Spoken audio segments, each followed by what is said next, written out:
7 o'clock in St. Louis. You are listening to The Morning After, presented to you by Brown and Crouppen on 101 ESPN and on YouTube at the TMA STL YouTube channel. Tim McKernan, Doug Vaughn, Martin Kilcoyne with you on the program, and we welcome you to participate by texting in 314-399-9646, Air Comfort Service, sponsor of the text inbox, by calling in the Collier and Thompson phone lines at 314-974-0101.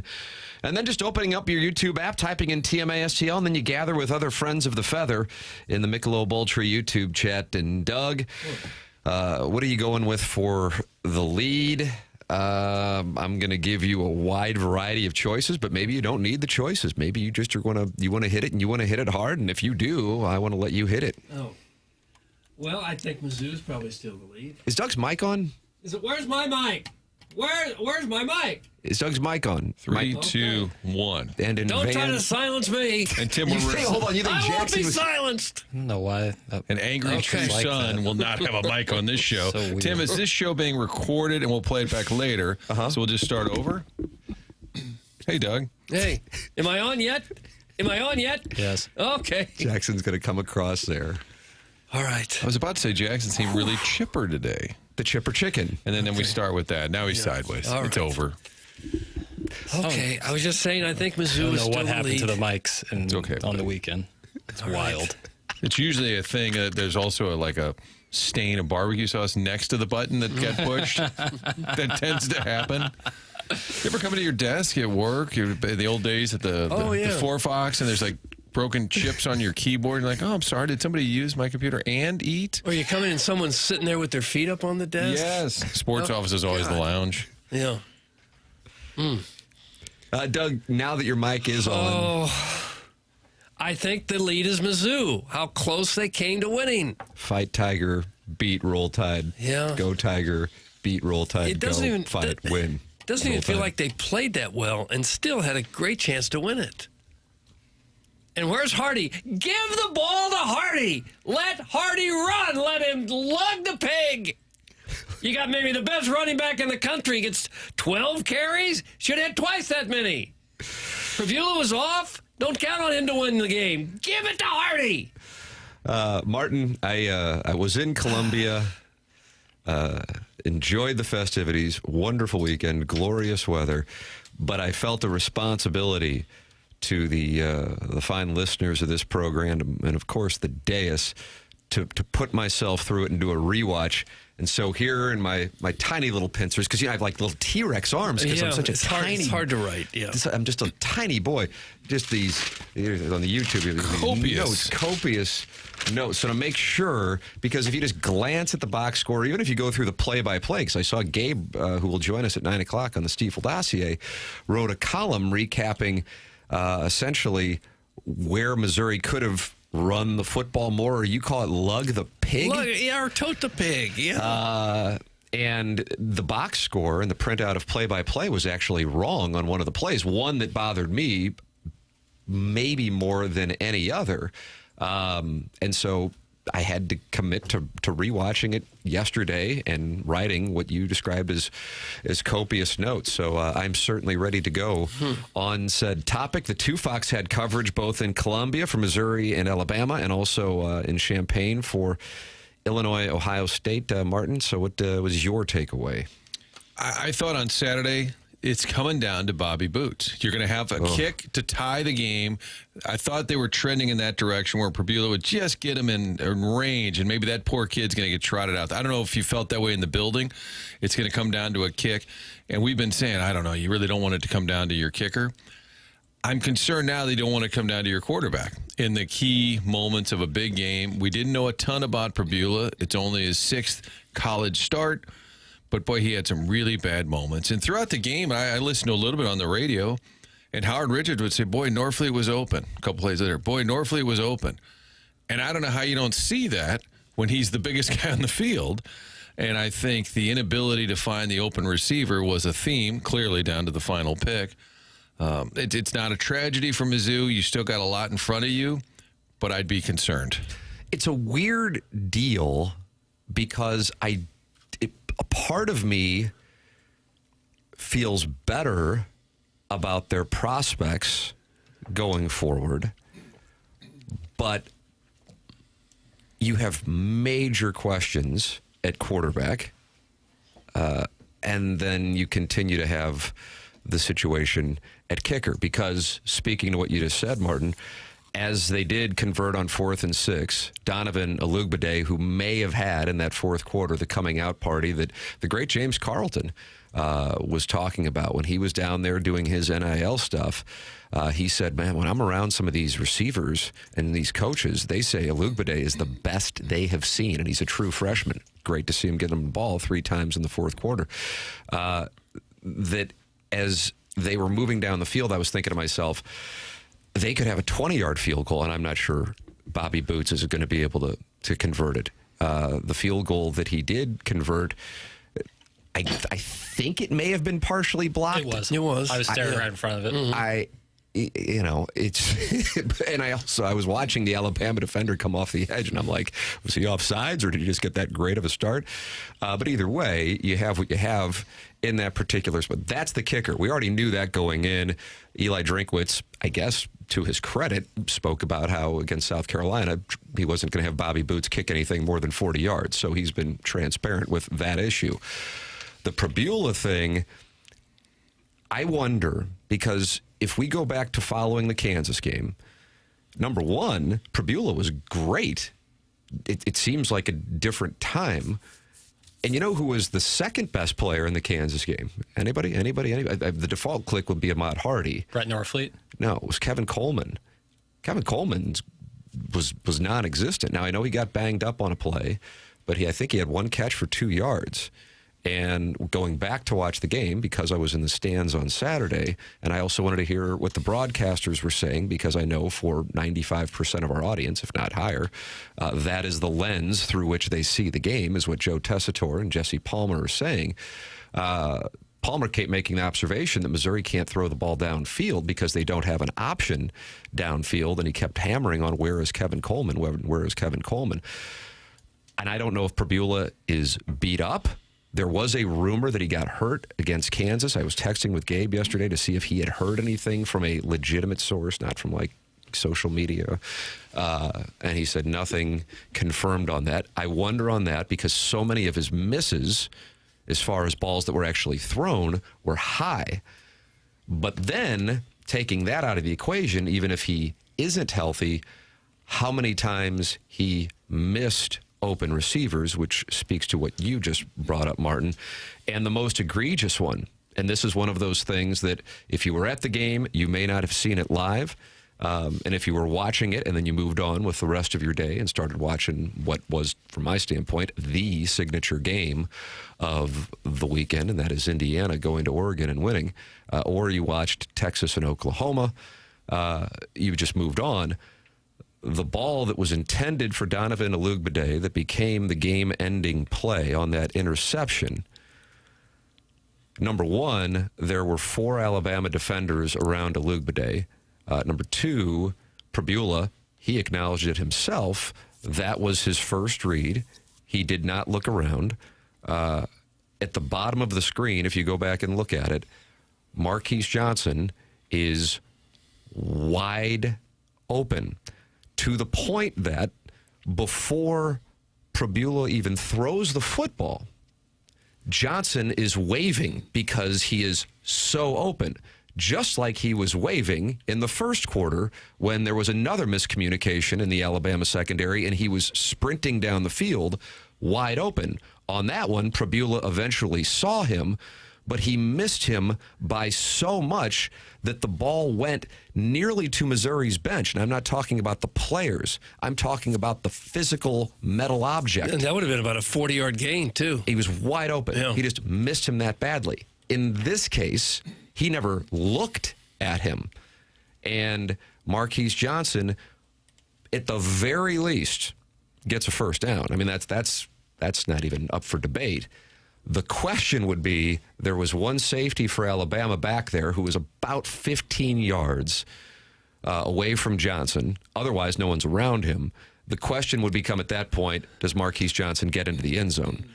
That was how egregious it was.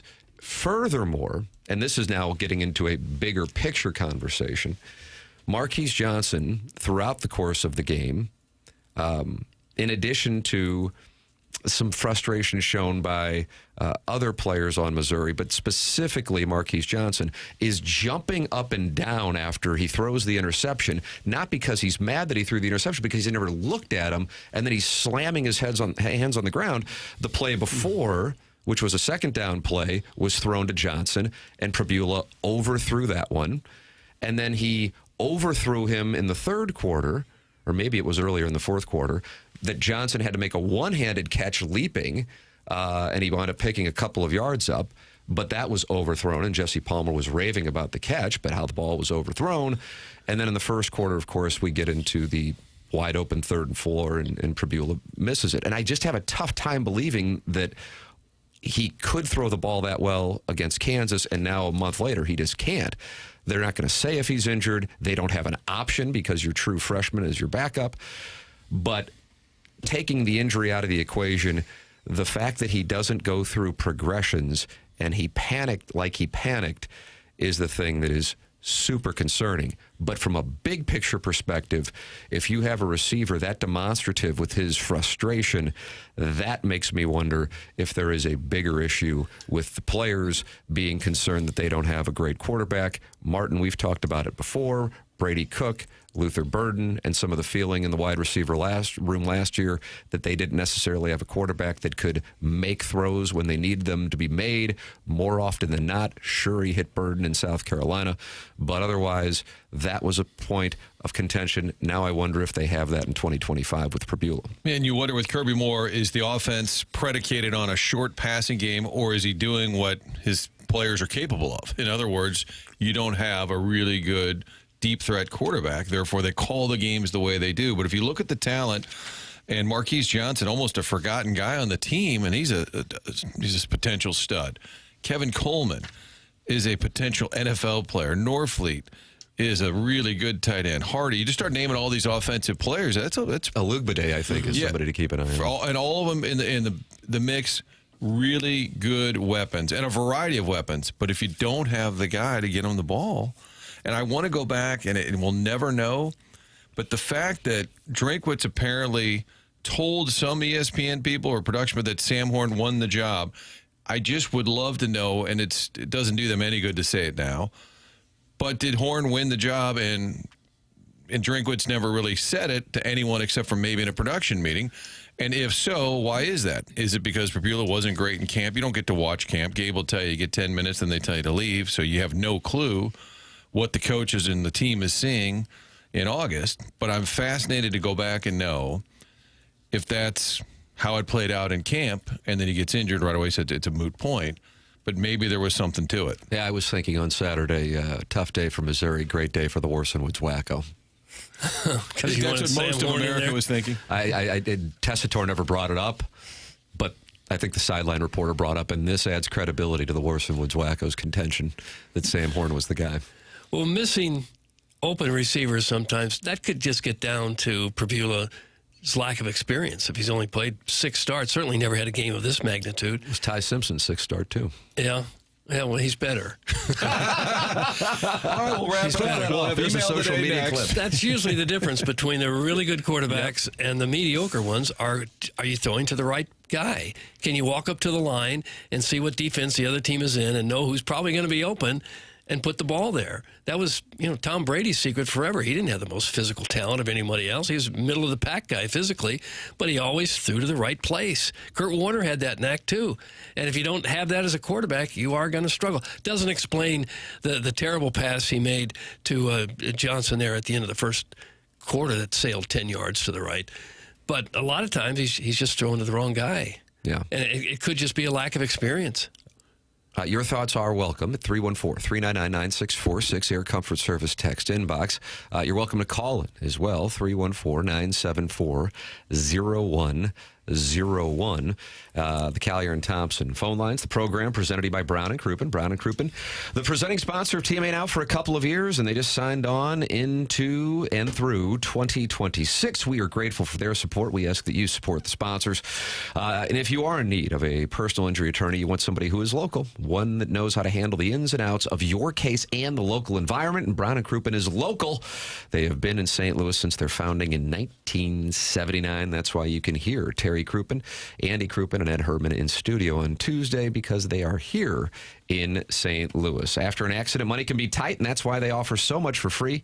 First call, free. First consultation, free. Stuck at home or the hospital, they come to you for free. At Brown and Crouppen, you pay nothing up front. They don't get paid unless you get paid.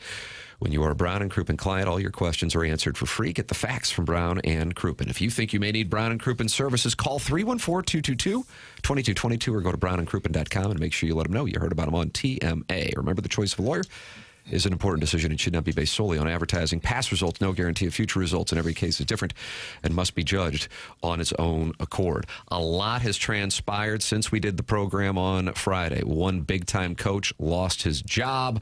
Other coaches in the SEC now, I think, officially on notice. 2 games could feature major stock changes for coaches and possibly another coach losing his job in the SEC. That coming up. And then a variety of questions on strategy in the fourth quarter that has divided Missouri fans. In addition, Illinois and Ohio State, Brett Bielema with very blunt comments following that game. The Blues defeating the Calgary Flames in Alberta on Saturday. Chris Kerber is going to join us coming up at 8:15. Gabe DeArmond at 9 o'clock, presented to you by James Carlton. There's your Stiefel dossier. This is TMA, presented to you by Brown and Crouppen on 101 ESPN and the TMA STL YouTube channel.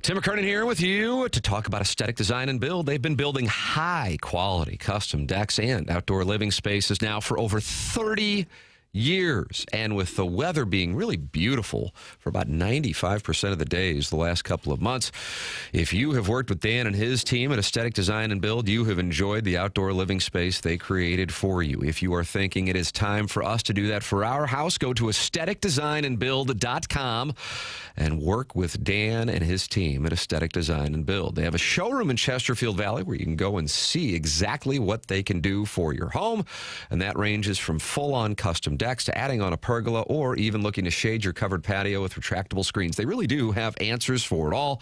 They truly are a design company that can think outside the box and offer unique solutions for you, your family, and your home. Call them at 636-532-5008 or visit them online at aestheticdesignandbuild.com and let them know I sent you their way.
Missouri.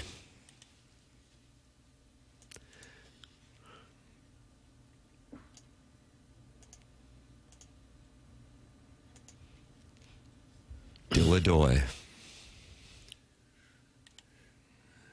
Penn State. Well, This is the in memoriam. I don't feel that bad for James Franklin. He's going to get $49 million to get fired. That's what it says on his contract. I keep hearing different numbers, 50, 56, and I thought, who cares? It's insane. Aren't you, at this point, I know you're a competitor. Doug, you are Coach Franklin. What are your emotions this morning? I'm going to get $49 million? Yes. It's unbelievable. Mm-hmm. Second only to Jimbo Fisher getting $76 million from Texas A&M. The AD calls. I got some bad news. We've decided to go in a new direction. Oh, okay. He literally stood at the field following the loss to Northwestern and took it all in. There is a video of him standing there after the loss.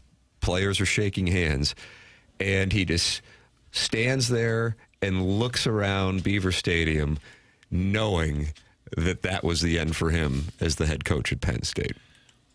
That'll wrap it up. The early favorite for who replaces James Franklin at Penn State. Let's see if we have seen the same things. What do you guys got? I have think not. This name will probably surprise you. I would say not Signetti because of his age.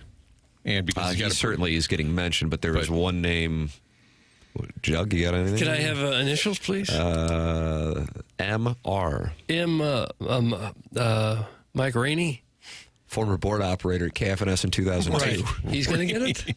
Good for him. Wow. I hadn't seen him in a while. I wondered what he was doing. I don't believe he's in the mix. Okay. Matt Reichert. Second letter, first name, please. A. M.A. Matt. Matthew. Third letter, please. T.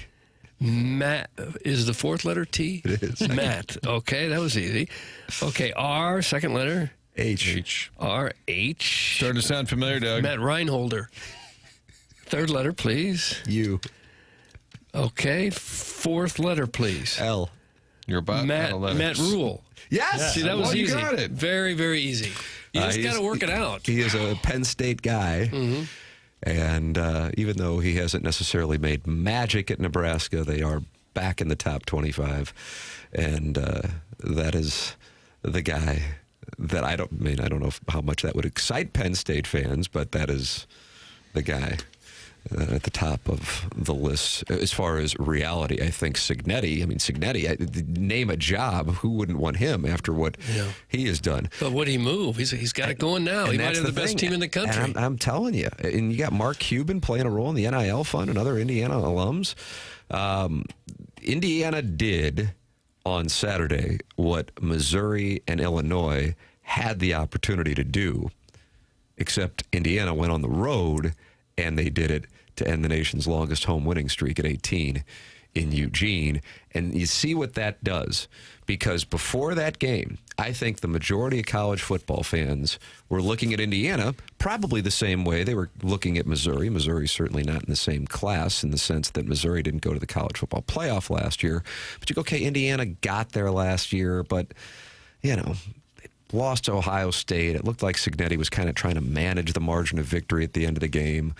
They lost to Notre Dame. Same kind of deal there. They're not for real. And then you go and you beat, I don't know if you would call Oregon a blue blood, but over the last couple of decades, they've certainly been at the top year in and year out. And you win on the road there, and you do it in dominating fashion. You punch back. You deal with a questionable miss on a pass interference. You deal with a pick six, and you punch back, and you win in that fashion. And now Indiana is legit. Now Indiana is getting votes for number one in the country. And if Indiana were to win the national championship, now people wouldn't necessarily be surprised in the short term versus where the mindset was on Saturday going into that game. You have to beat one of the big boys when you get the opportunity. And Indiana did it. Missouri and Illinois, they did not. Brett Bielema was real blunt in his assessment following Jackson, the loss to Ohio State on Saturday. Final score 34-16. Doug, they did not cover. I don't know how much your bankroll you put on that here as the Illinois head coach. Much, yeah. Play a team like that has so many weapons. I don't want to just, dismiss everything, right? Like, we played really, really bad, and to lose by that score and play as poorly as we did as the number one team, like, I'm not looking for anything other than, like, it shows that we can do this, right? Like, and but we can't give away freebies, and we gave away freebies, and that caused problems. They had a number of issues, including the punter taking a low snap, and he caught the ball with his knee on the ground. So instead of a 40-yard punt, ball immediately goes to Ohio State at that point. They had a guy catch a big pass, except he'd gone out of bounds first, which you can't do. So that was rough. Anyone else hear a phone ringing? Yes. Martin, is your phone ringing? I hear whistles. I hear No? Someone, I hear it too. I don't hear it. To the audience, can you hear a I phone thought Jackson ringing? loved my take, and he was pointing at me. No, I was making sure that you weren't accidentally calling and somebody. I'm guilty of that in the past, but I would say think it's just to Robbie Avila during the game. Yes. Call Coach Bielema right now. But what Indiana did is what Mizzou fans are just dying for. Win a big game. Go into a game where most of the country's like, yeah, you're a nice little program, but 7.5-point underdogs, Indiana. and they did what Mizzou fans are just dying to do. And I agree, for Mizzou, it's all still in front of them, but it's so frustrating because if you're ever going to beat Alabama, this might have been the year to do it. And you didn't get it done. And I agree with Drinkwitz and Vahe Gregorian was asking the question. He was just sort of saying, assess where you are at this point. I don't think Vahe was trying to say, hey, coach, good one, you came close. But I think Drinkwitz took it that way, like moral victory, which I agree with him. Here is exactly that exchange between former Post-Dispatch writer, now Kansas City Star writer Vahe Gregorian, and Missouri's head coach. Get corrected. All right, hit the lever, please. Heartbreaking disappointment. I mean, we didn't come here to play them close. We came here to win. Like, I'm not good with playing them close. It's bullcrap. We came here to win. We didn't get it done. So we're going to be disappointed, but we're going to learn our lessons and leave the event. We're not going to sit here and pout and make it more than it was. Learn the lesson, leave the event. We're disappointed. We had a good enough football team. We turned the ball over twice. We didn't get off the field on fourth downs and didn't stay on the field on third downs. Like, you're going to lose the game. So that's on me as a head football coach to get that stuff corrected. It's got to get corrected in practice. It's got to be executed better on Saturdays. And there's no feeling sorry for ourselves. No, man, we tried hard. That's a given. Doug, so there is a lot of frustration from Missouri fans and, in general, observers of college football, not necessarily with frustration, but question as to how you had a guy in Ahmad Hardy only carry the ball, or as you call it, lug the pig, 12 times. And so, for the first time in a while, Eli Drinkwitz is starting to get some questions. And he will be going up against a guy in Hugh Freeze in Auburn this week. And by the way, Missouri listed as a 3-point underdog for that game. 6:45 start on the Plains. It's Jordan Hare, but if you go there, you have to say Jordan Hare. Okay. I like that. Where either, if Missouri loses, Drinkwitz's stock now, it's now dropping. This is college football. This is the way that it works. I don't necessarily think this is right, by the way, but this is the way that it works. And if Missouri wins, I think there is a chance that Hugh Freeze gets fired. Jackson, do you agree with that? Yes. That would be 4 straight losses. Yeah. They were leading Georgia 10-0 on Saturday, and yet for the second time in 3 games, they had some really odd officiating situations with SEC officials that got them. Kirby Smart is like Edward Norton in Rounders. Doug, Kirby Smart is like Edward Norton in Rounders. Dealing from That's what all of America was thinking. dealing from the bottom of the deck, you know? Okay. You're making reference to the fake timeout? Yeah, what was that? When Sean McDonough, and I think it was Greg McElroy, they couldn't believe what was happening. They're like, he's pretending like timeout. No, he's clapping. Like, yes, that's timeout, but no, he's clapping. And I realize plenty of people probably didn't see it. I happened to be watching it live. Kirby Smart was panicking that Gunnar Stockton and the Georgia offense didn't have their play ready. Clock was running out, and he's running to the official signaling for timeout. Then they give it to him, But at that point, Georgia had gotten the snap off, and he was fine with it. So he claimed he was just clapping. And in a stunning development, the officials listened to him, and they gave him the timeout back, and they got to restart the play. Oh, for heaven's sake. It was unreal. This is the same team, Auburn, that got banged by Oklahoma on a play that should have been illegal and wound up being the difference in that football game. And so, as a Missouri fan and just an observer, again, of kind of how things work, you go, ooh, is the SEC going to take care of Auburn this coming Saturday because they got them yet again? My point being, either Drinkwitz's stock is going to drop more substantially than I think in any time in the last few years. And by a few years, I mean since the start of 2023. Or I think Hugh Freeze is going to lose his job Saturday night, Sunday morning. So you have that. And then running parallel to it, Jackson's favorite guy, who we just saw in Columbia a few weeks ago, Shane Beamer, goes to Oklahoma. And Oklahoma, 48 hours ago, was the darling, and then they go up against Texas. Jackson, did you talk about leaning into this thing hard on Texas? Texas was -1.5. I would imagine a large number of people who meet up with my guy at the Arnold Water Tower on Tuesdays. He's a junior at Fox, Doug. Still a junior. Isn't he like 23? Yeah, he's 23 now. Okay. We're on Oklahoma going, oh, my God, I can't believe Oklahoma's getting points. And then Oklahoma could have used 18 points because they lost by 17. John Mateer and the Sooners only able to get 6 points, and now they play South Carolina. So you either have Brent Venables going from potential SEC Coach of the Year in the mix with Lane Kiffin and Clark Lee and Eli Drinkwitz to potentially being on the firing line if they are not able to get past South Carolina on Saturday in Norman, Oklahoma. And then they are looking at Ole Miss, Tennessee, at Alabama, at home against Missouri, and at home against LSU. So you can see how that could get away from them really quickly. Or you got Jackson's guy, Shane Beamer, who now finds himself going from the top 10 to 3-3 and 1-3 in the SEC, with the only win against the only sure win, I think, in the conference this year, and that's Kentucky. Everybody else can beat you, Mississippi State and Arkansas included. And so then Shane Beamer could be in the mix because the heat is on him in Columbia, South Carolina. Now, localizing it to Drinkwitz, let's go through some of the moves that have people divided.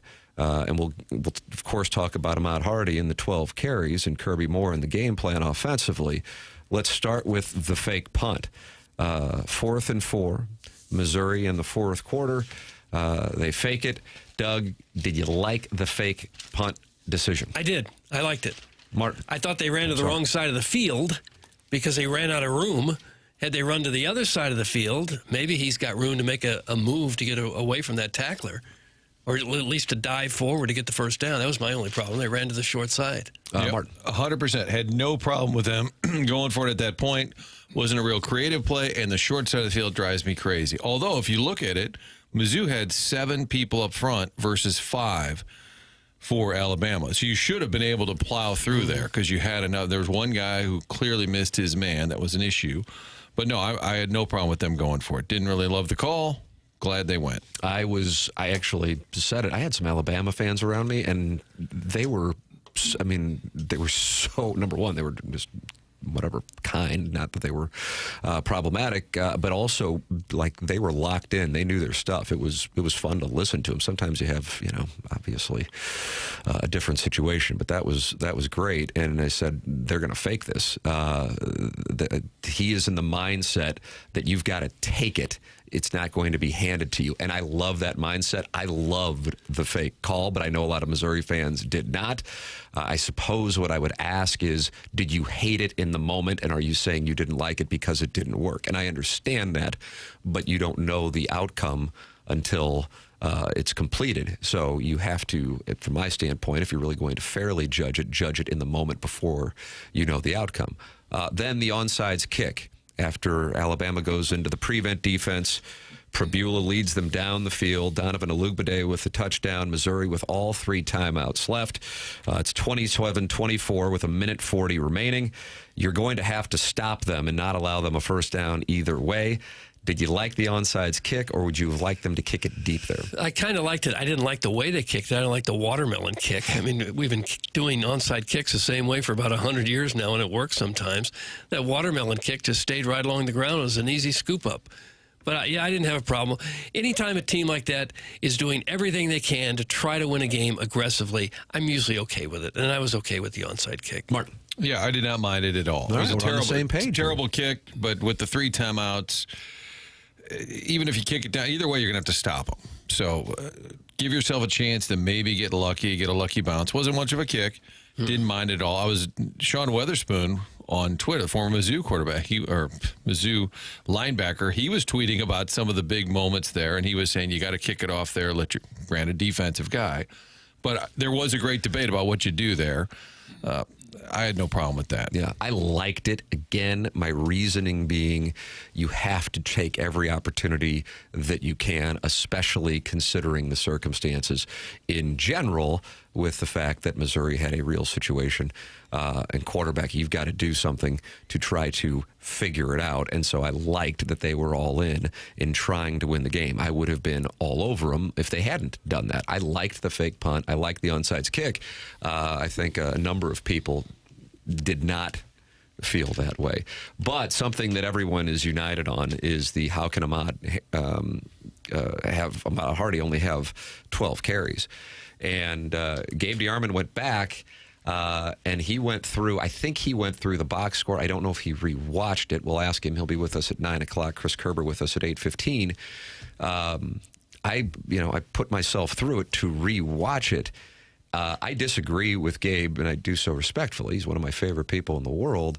I think there were a number of times where they could have run the football. He came away with one play, and that was after Connor Talty missed the field goal in the fourth quarter, and Missouri opens up that drive with having Prabula throw it. I have no idea. And LT Overton, who from my standpoint, next to Ty Simpson, was the player of the game. He dominated on the defensive line.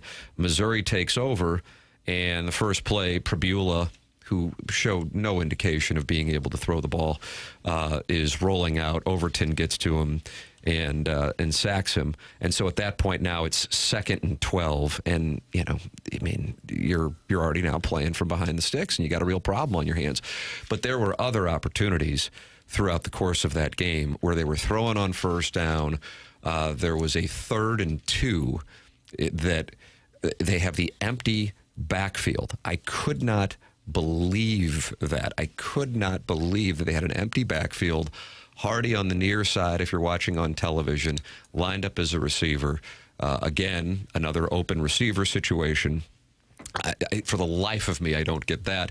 I realize that the reason why Missouri, in part, didn't have Hardy carrying the ball as much is because Alabama dominated time of possession 38-33 to 22-27, and Alabama ran 75 plays to Missouri's 56. But just because of that, it does not explain away a player who, at the very least, is one of the best running backs in the country, only carrying it 12 times when you have a quarterback who's clearly struggling, one of your best wide receivers, if not your best wide receiver, banged up in Kevin Coleman, and now you are leaning on that quarterback and in first down situations, putting yourself in quite a spot by throwing it. I thought that was a major miss. I did not think there was a commitment to the run. They were averaging, and Hardy did average more than nearly 5 yards per carry, and to get away from that is indefensible. I think they panicked. They got behind a little bit, and they thought, oh, my God, we got to get it all back right now. We got to throw. And they never, except for the last drive, I don't think they were ever in a position where they just had to start throwing the ball all the time. Even in the last drive in the first half, they had timeouts, and they got away from it as well. And I don't know how that would be. That would be similarly to, I'd have a tough time putting my head on the pillow if I didn't try the fake punt in that situation, if I didn't go for the onside kick. The one that would bother me the most is if I go, man, I think we had some bullets left in the chamber and a real opportunity for the program to take a major step forward and, more importantly, in the short term, be undefeated in the SEC.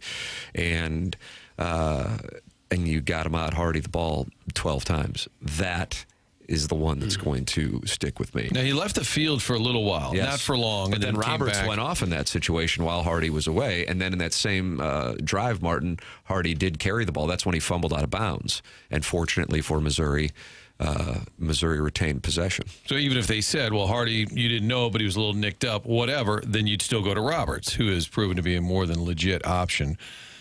It was interesting because Drinkwitz was asked about the play calling, and in the first answer, he said something about, well, I'm the head coach. It's my responsibility. But then again, Lynn Worthy from the Post-Dispatch said something about Hardy not running the ball.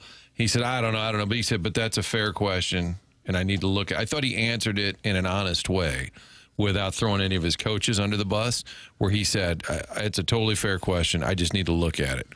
Wouldn't you have thought that would be the game plan going in? Knowing Bama was we've got this susceptible running to the back, run. and we're going to ride behind him to try to win this game. Yes. Instead of we're going to have Bo Perbula throw the ball at every possible chance he can. I thought what they would do is hammer it with the run, which they did right out of the gate, and Hardy had a big pickup. I mean, that first drive, there's so many correlations to the LSU game 2 years ago, both with a missed opportunity and an 11 o'clock kick, and you sit there and go, what in the hell happened there, where you go from down the field easily in the first drive to then struggling the rest of the game. But to set up the play action by hammering them with both Hardy and Roberts, and instead they got away from it. And for the life of me, I don't get it. It's one thing if run defense is Alabama's strength. That's certainly not the case. And the numbers back that up, both going into the game and then what Missouri was able to do when running the football. Alabama did one thing that I loved, and that's bring in Caden Proctor to run the ball, 6'7", 366-pound offensive lineman. That just makes all the sense in the world to me, to hand the ball to a guy like that to get 1 yard. 4th and 1. Yeah, they've been doing that all year. 3rd and 1 at the goal line. How are you going to keep him from getting a yard or two? Yep. Yeah, it's the old refrigerator Perry thing. I just think that makes sense. Maybe that's a little exaggerated.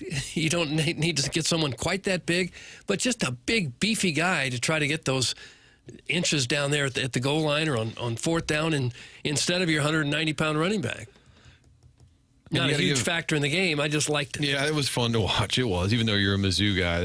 I like that element. Ty Simpson, there's a Heisman candidate. Not only the 3 touchdown throws, but that 4th and 8 pass. Unbelievable. It was just Beautiful. a great pass. You had them at 3rd and 24, and I think more people were upset about the 3rd down play where they got an easy 16, as opposed to the 4th and 8 play where it was just a perfect pass down the sideline. That's the touchdown drive after the fake punt that puts them up by 10.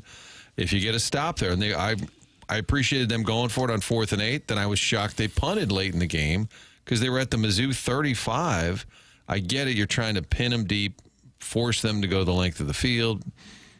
I didn't get, so they were aggressive at times, but then when at the end of the game, when they punted the ball, I didn't get that. I think Kalen DeBoer catches a lot of hell for the decision to punt there at the end. I'll be honest, watching the game in the stands before the 4th and 8, I just thought they were trying to draw them off sides.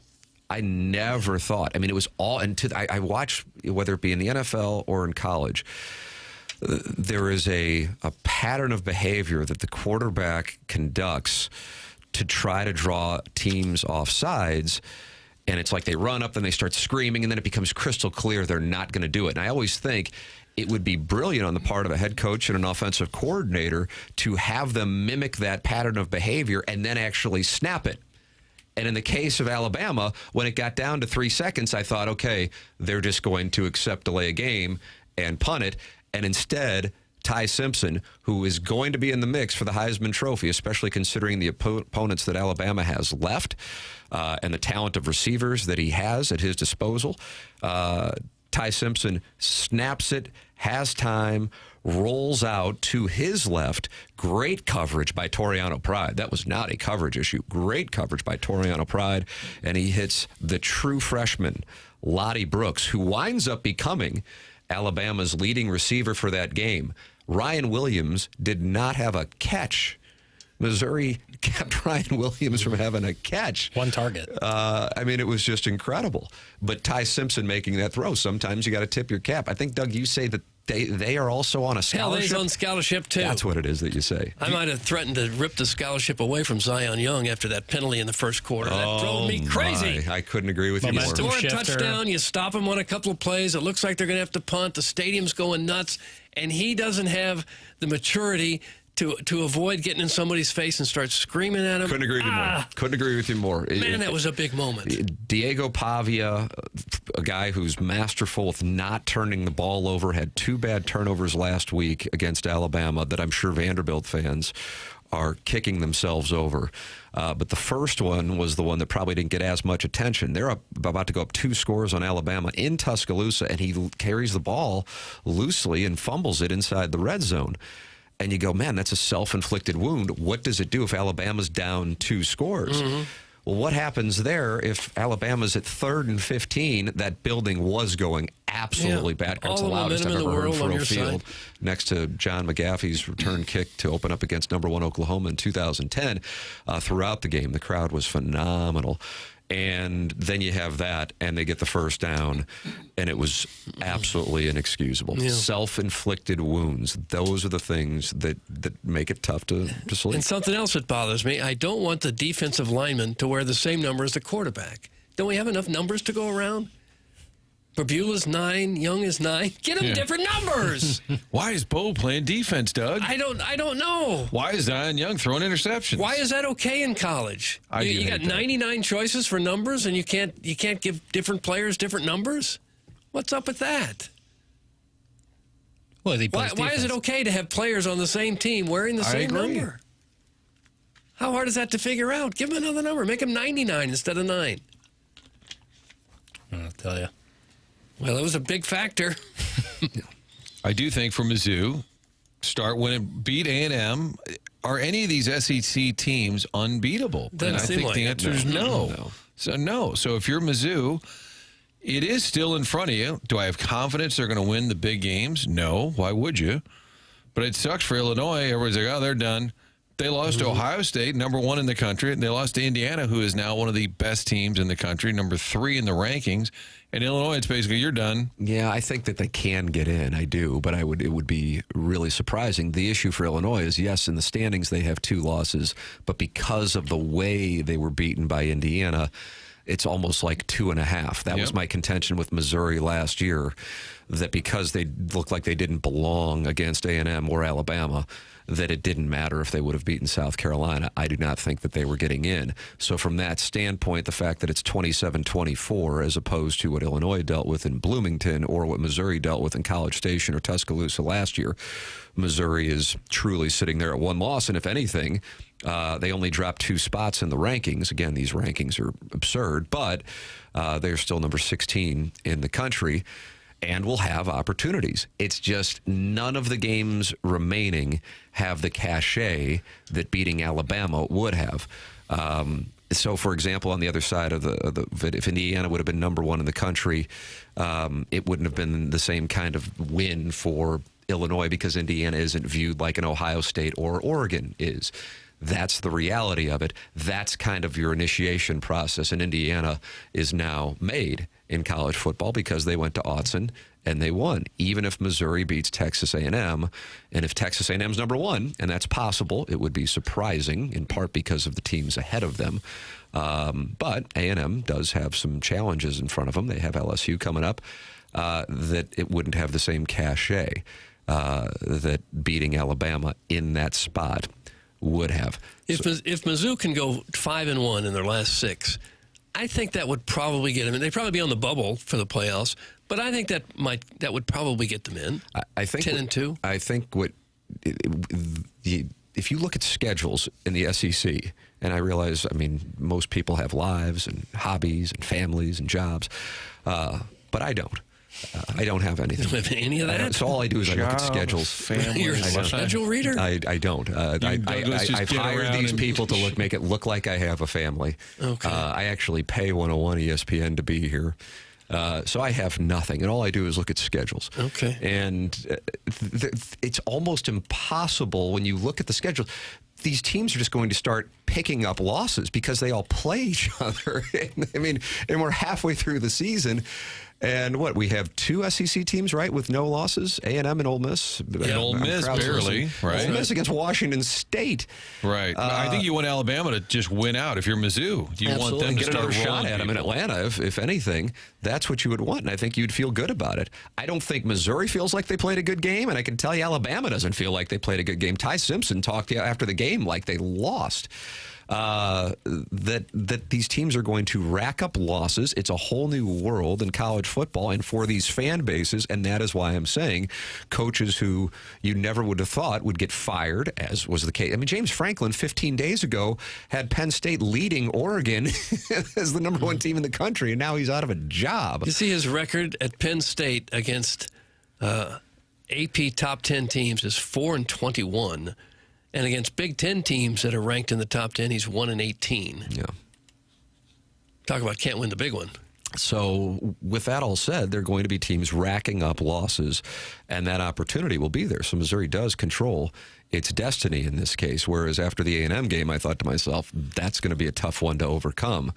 And then they had Brady Cook not being fully healthy when they went into Alabama last year, and then he got hurt, and Drew Pine came in, and that was the end of it. That was the end as far as the college football playoff goes. That's still out there, but nothing about a close loss to Alabama and having that opportunity changes the fact that you've got concern at quarterback, in addition to the concern you already had at kicker.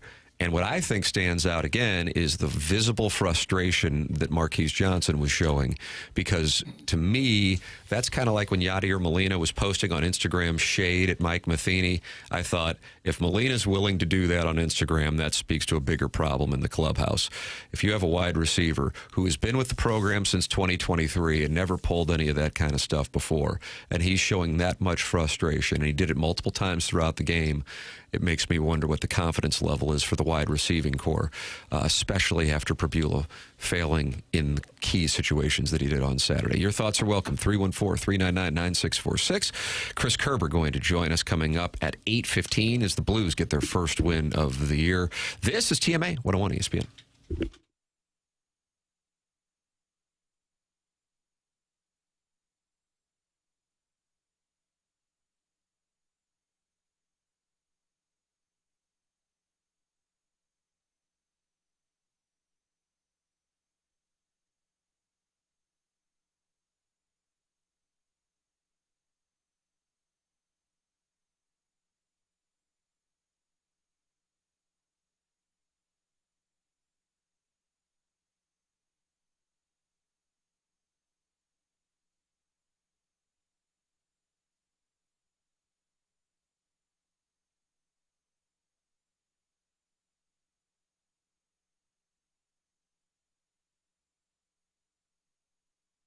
I love the fact that off-air Jackson and Doug were arguing about numbers for college football. Why are they all wearing the same number? I agree with that, and what you need is a little break. How about going to Scotland next summer?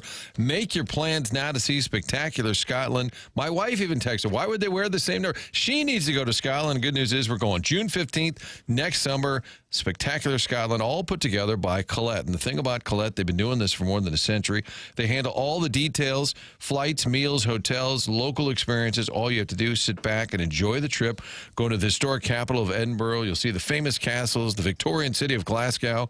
Also checking out the Orkney Islands, a cruise on the lovely Loch Ness, see the landscape of the Highlands. You've seen all the videos over the years. Scotland, beautiful countryside. You're going to check it all out on this trip next summer, going for 9 days. Colette handles all the details. Don't miss out. Join me by calling our friends at Altair Travel. That's 314-968-9600. 314-968-9600. Also go to 101ESPN.com to learn more about it. It's going to be a great trip to Scotland next summer. Find out more at Altair. 314-968-9600.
This is Jackson with a Sports Center update driven by Johnny Londoff Chevrolet and Johnny Londoff Autoplex. The Blues will take on the Canucks this evening. You can catch the game right here on your home of the Blues, 101 ESPN. Pre-game, 5:30, puck drop at 6:30. That was another Sports Center update driven by Johnny Londoff Chevrolet and Johnny Londoff Autoplex. See them at londoff.com. Chevy, together we drive. Are you kidding me?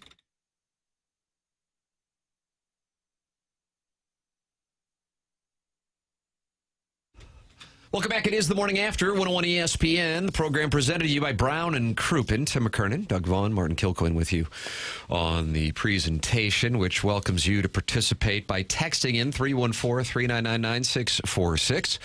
Air Comfort Service text line. And you can call in the Callier and Thompson phone lines, 314-974-0101. Coming up in 15 minutes, Chris Kerber going to join us up early in the morning in Vancouver, British Columbia, Doug, where it just turned 6 a.m. Yeah, well. As the Blues get their first win.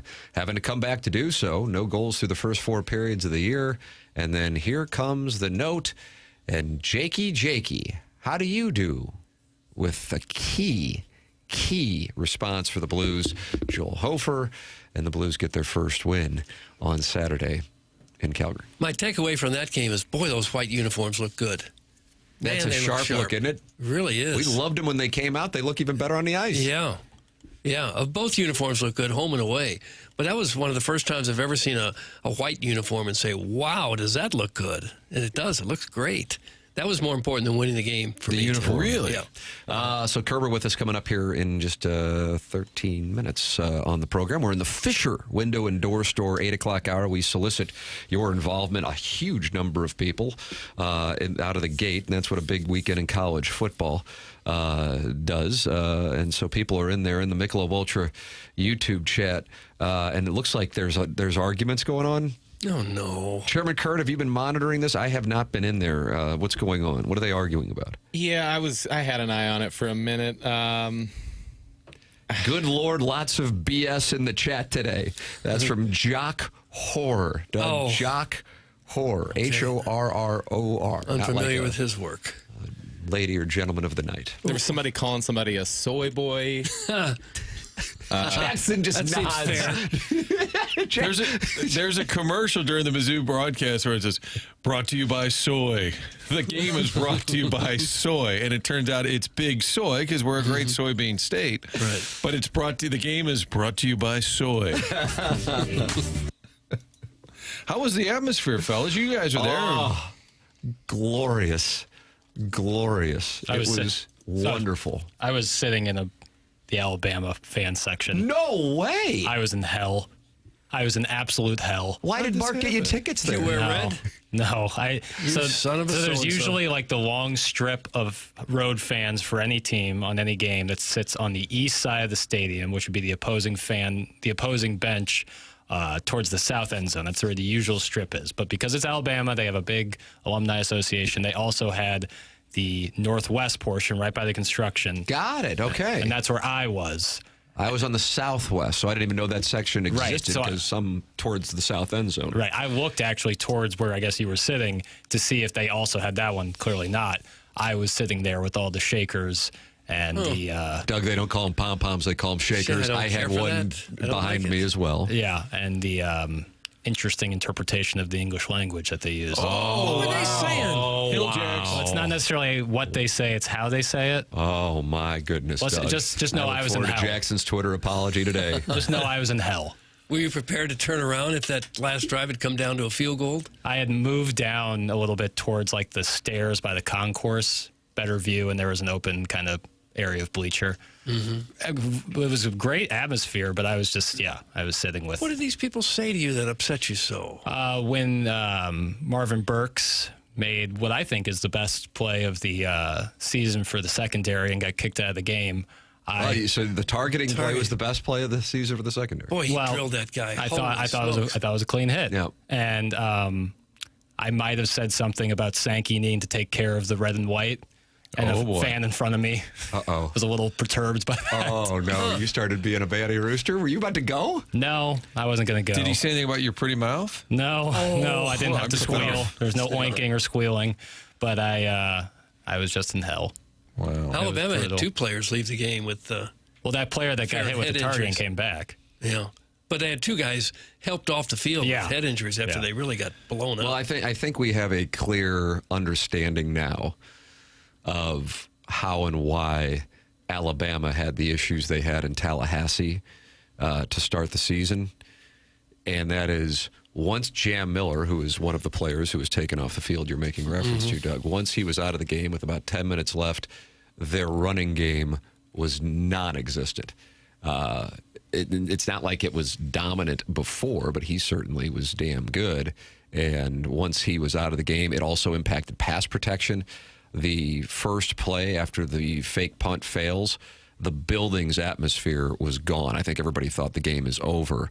And sure enough, Missouri on the very next play gets the sack, and the building goes bat crap. And one of the reasons why Missouri got the sack is Damon Wilson was just able to blow right past the right tackle, who looked behind him thinking there was going to be some help from a running back, and nobody was there. Jam Miller had exited the game, and whether it be Riley or Hill for Alabama, they weren't there. And that just shows the drop-off as well. So it's not just about running and catching the ball. It's also about pass blocking, and Miller was great at that in addition.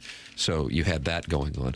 I wound up sitting next to, and I don't know if he's been texting in, a TMA listener. A bunch of TMA listeners wound up being exactly who I was sitting next to.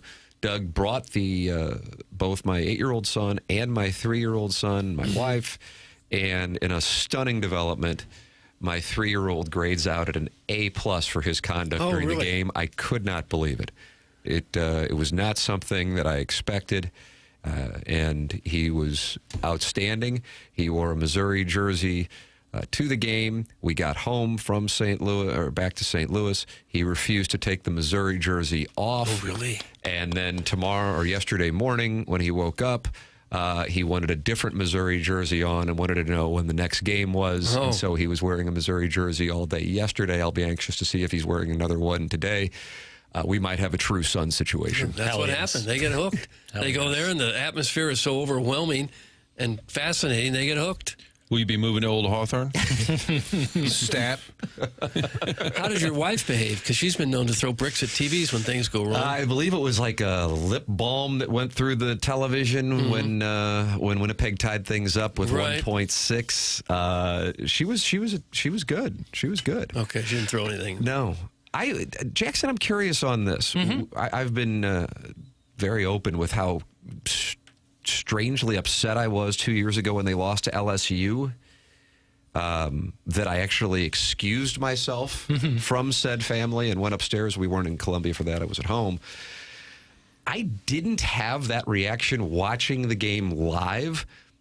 Once Alabama went up 14-7, and I'm curious for people in the audience as well, I never thought Missouri was going to win that game. Against LSU, that particular day, and I want to emphasize that particular day, Missouri was the better team. I know they wound up losing by 10 when it was a pick 6 at the end, but they did it to themselves. I never thought that Missouri was going to win that game. Never, truly never. This is just how I feel. I thought Missouri was going to beat LSU. And I think maybe there are two big parts of it. Number one, they had no threat at quarterback, and you kind of knew it. And that is Missouri, of course, not the Heisman Trophy candidate Ty Simpson. And then also the second quarter was so tilted in Alabama's favor. There were 4 plays that could have / should have been Missouri turnovers in the second quarter alone, and somehow they escaped only down 17-10 at the half, that I'm thinking they're probably going to lose this by something between 14 and 24 points. But it didn't happen that way. I'm talking about 2 fumbles that Missouri recovered, or in the case of Hardy's, it went out of bounds. An interception that Alabama had, and the corner dropped.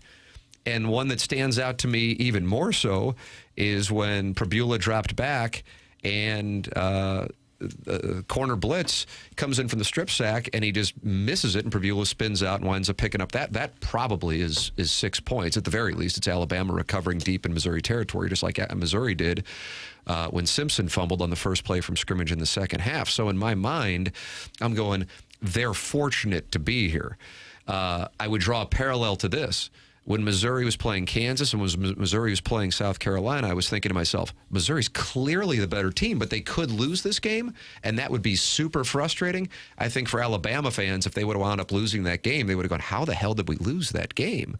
But yet, strangely, I don't know if anybody saw this, Bill Connolly, who writes for ESPN, had game outcome expectation that is dictated just by box score. And if that game is played 100 times, Missouri wins it 72 times based on his SP+. It's just that doesn't match up with what I thought I saw. But that was the response. How did you see it? I'm unfortunately cursed with unbridled optimism. Really? Even in the darkest of times, I feel like there's some. Going into the second half, I was like, all right, they got I don't know how they're going to get a stop here, but if they can somehow get a stop, maybe they're still in the game. And then they get the fumble and score immediately, and you're like, oh. And then at that point, that did nothing good for me because I was fully bought into. I think that this team will win, even down to the end. Missouri would win. Yes. Okay. When Donovan Olubade caught the ball on that final drive right before the pick to end the game, I thought, here we go. I said, well, either our boy Bobby Boots is going to get the biggest opportunity of his life, or they're going to somehow just score right here, and this place is going to go nuts. I feel like they could have won. I don't think they should have won. I agree. I think they had a chance to win, but you don't walk away saying, oh, we totally blew it. That game was ours to win. I don't feel that way after watching it. Right. I agree. Doug, how'd you feel? Well, yeah, same way. And even though Drinkwitz says we don't care about moral victories, and, you have to say that as a coach, in a big sense, it really was. It really showed that they can play with Alabama on any given day. They could have beaten them if another play had gone their way. They didn't drop very far in the rankings. Everything that they are playing for is still out there in front of them. If they can just get hot, they can still win this baby, that kind of thing. But I think in the big picture, it was an enormous moral victory because you didn't get blown out. It did look like you belonged on the same field as one of the premier teams in the country. So I think despite the loss, it was still, big picture, an okay day for Mizzou. Gabe DeArmond will join us coming up at 9 o'clock, brought to you by James Carlton. Chris Kerber is joining us coming up in the next segment on the program, and you can talk it over in the Michelob Ultra YouTube chat where it is heated today, youtube.com/TMASTL. Subscribe to the TMA STL channel, and all the fun and games are always there for you. Plus, you can go back and watch the program there. Michelob Ultra, 95 calories, 2.6 grams of carbohydrates. It's only worth it if you enjoy it, and we still have a wonderful forecast in the St. Louis area, even though we are now in mid-October. Highs tomorrow, 81, Wednesday, 80, Thursday, 81, Friday, 81, and sunny. Beautiful conditions in the St. Louis area. Go outside and enjoy it with a Michelob Ultra. 95 calories, 2.6 grams of carbohydrates. The sponsor of our YouTube chat here on TMA. Chris Kerber joining us in the next segment. This is TMA 101 ESPN.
Hey, it's the month of October. You know the weather's starting to turn. It's going to get cooler. You're turning that furnace on. The question I have for you is, have you had it maintained? Have you had Classic Air Care out to the house to make sure that it's ready to go, that it's blowing the right temperature from the unit so when the air actually gets out to the vent somewhere in your house, at the furthest point from the unit, is it blowing the right temperature? Things along those kind of lines are signs of whether or not your unit is working properly, and Classic Air Care can make sure it does. And the best way to save money is to make sure that you get it maintained so you avoid catastrophic problems to your furnace.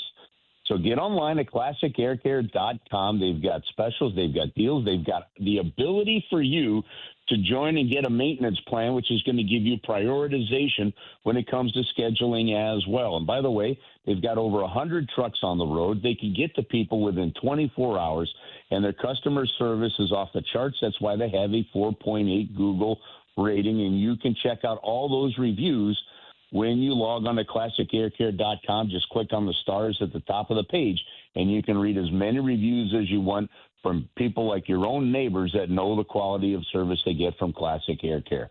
Make sure you get it done. Make sure you get yourself ready for the winter, and make sure you help save yourself some money by not having to purchase a full unit, by having the unit maintained. It's Classic Air Care, making people comfortable since 1926.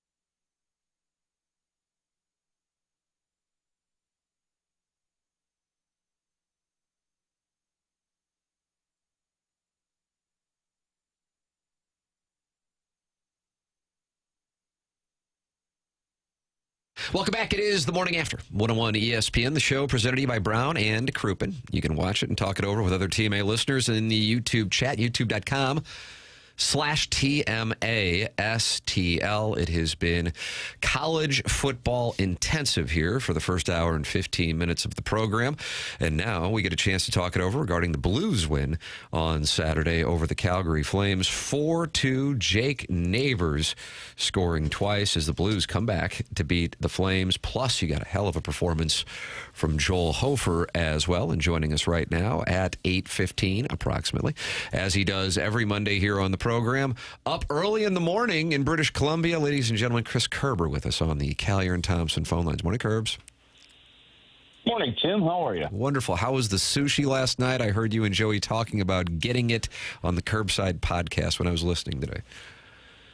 It was good. It's fresh. It's fantastic. There's so many great food places to eat up here in Vancouver. It's a good foodie trip if you like that. From a great steakhouse in Calgary to all the options, it's pretty doggone good. Actually had some last night with Scott Rovac, our team photographer that's on the road with us. Oh, yeah, Scott Rovac. What a treat. That thing on Saturday, as I heard you guys breaking that down, after you're going through a scoreless first period, you're going, oh, my goodness. I mean, this is now you're 4 straight periods and thinking, what's going to happen here with this? And then Jake Neighbors and the Blues get things going, all while Joel Hofer is back there and performing savior work in the net for the Blues.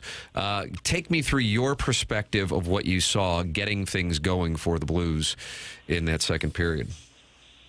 I think you got the feeling after the first period that okay, now you've gone 4 periods to start the year without a goal, and you kind of got the feeling you saw a little bit of maybe some individualistic play of guys trying to almost do too much, if that makes sense, try too hard. And then, you know, when Jake got that goal to tie it up, it was like the air got let out of the balloon and this team got ready to go. And then they really got flying. And so it was a needed goal by Jake.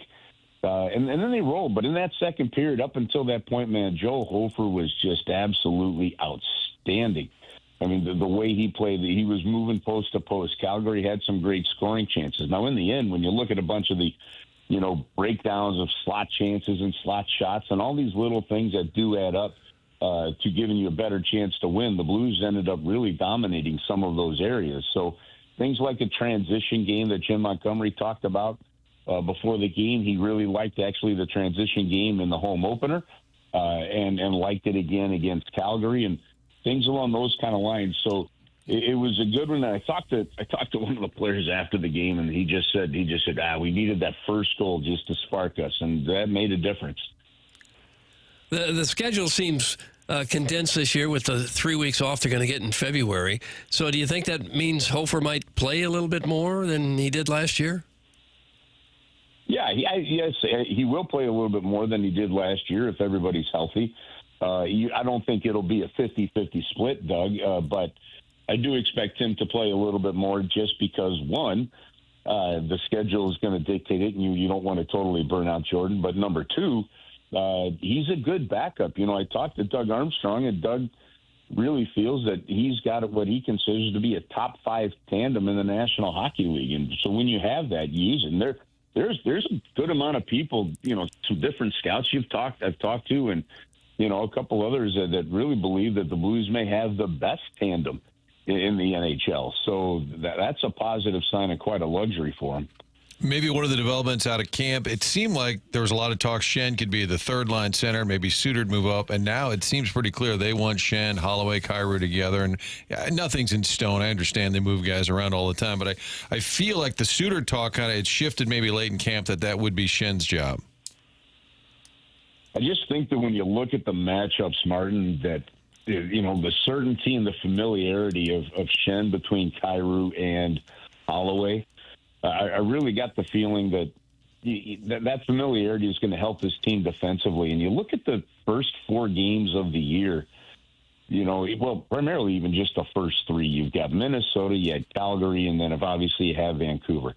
These are 3 opponents that were right about the same point standings-wise that the Blues were last year.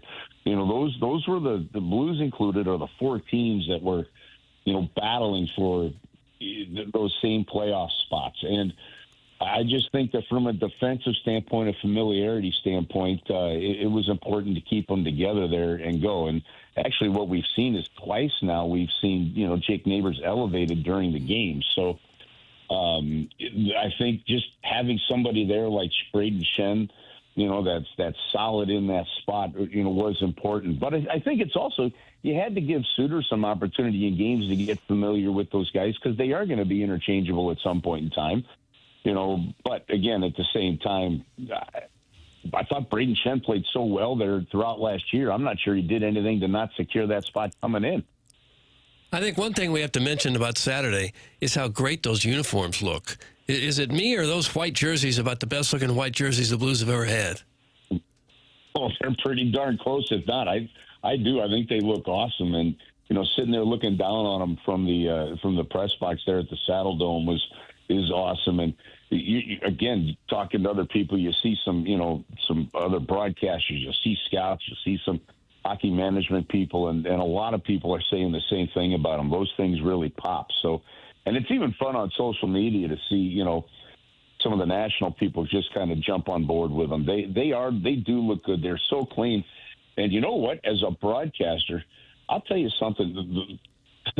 I'm thankful that when the Blues use different jerseys, right? Like whether they do a third jersey, the reverse retro jersey, the Winter Classic jerseys, right? All of them. They make sure that the numbers are clean and easy to read. Like we've done a game in Tampa where they brought like their reverse retro jersey out and they had like charcoal numbers on a black jersey, which I didn't think made any sense at all. Like just darn near impossible to read the numbers, which is kind of important in the to be able to see what player might have the puck, that kind of thing. So, those things are pretty much on fire. They're pretty hot looking. 2 games into handling the TV chores now as well. How's that going for you? You comfortable with that? Yeah, I think it's gone. I think it's gone really well. We've had some unique start times and ceremonies with home openers. We've got another one today. It's a holiday today up here in Canada. It's the Canadian Thanksgiving. well, I guess up here they just call it Thanksgiving, but so we can differentiate it, we'll call it Canadian Thanksgiving. And I think it's going well. I think there's some learning curves. We're working hard for the radio listener as well. There's so much work being done behind the scenes, and Alex Ferrario and Grant Francis and Jordan Deacon have been fantastic getting some of those things ironed out. So, yeah, I've been pretty exciting, and it's been fun. You'll love this part. Now, you guys are used to it with Joey, right? Yeah. I'm used to it with Joey, where sometimes, he could just take a direction of something and you never know where it may end up. We had a goaltender in the last game from Gilroy, California. So I look it up and I find out that it's from just south of San Jose. Well, it turns out that Gilroy, California is also known for its, the biggest garlic festival in the world. And Joey's mom sometimes had gone out to that thing. So he starts telling that story. And in my ear, our producer, Tim Paps, all you hear is this, uh-oh. He found a moment. There was a lull. There was an icing in the game, and Joe found a moment to start talking about garlic and all the different uses for it. So I think it's gone well. It's comfortable, and been a lot of fun for everybody. I said this on Friday. I was a little worried. Would Joey be buttoned up now? No. Thursday night, Thigh Master talk, Suzanne Summers reference there. I believe that might have been an uh-oh moment as well. The Thigh Master? Yes. Yeah, I was a big fan of the Thigh Master reset. Yeah, you know what he brought up? He goes, God, what the name of that thing? And neither one of us could come up with the Thigh Master. And I know I'm thinking Suzanne Summers, but for whatever reason, I couldn't get Goldie Hawn out of my head. So I'm like, I just fumbled that one on him. I wasn't a great help, but no, listen, and I hope, and he will. Listen, he's just got to be himself, and that is what makes it a fun listen. It's what makes it a fun watch.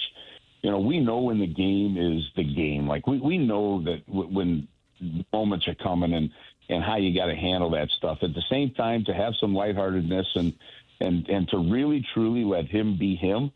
It's what's made him great on the radio, and I think it's what's going to make him a great and entertaining analyst to listen to and watch on TV, too.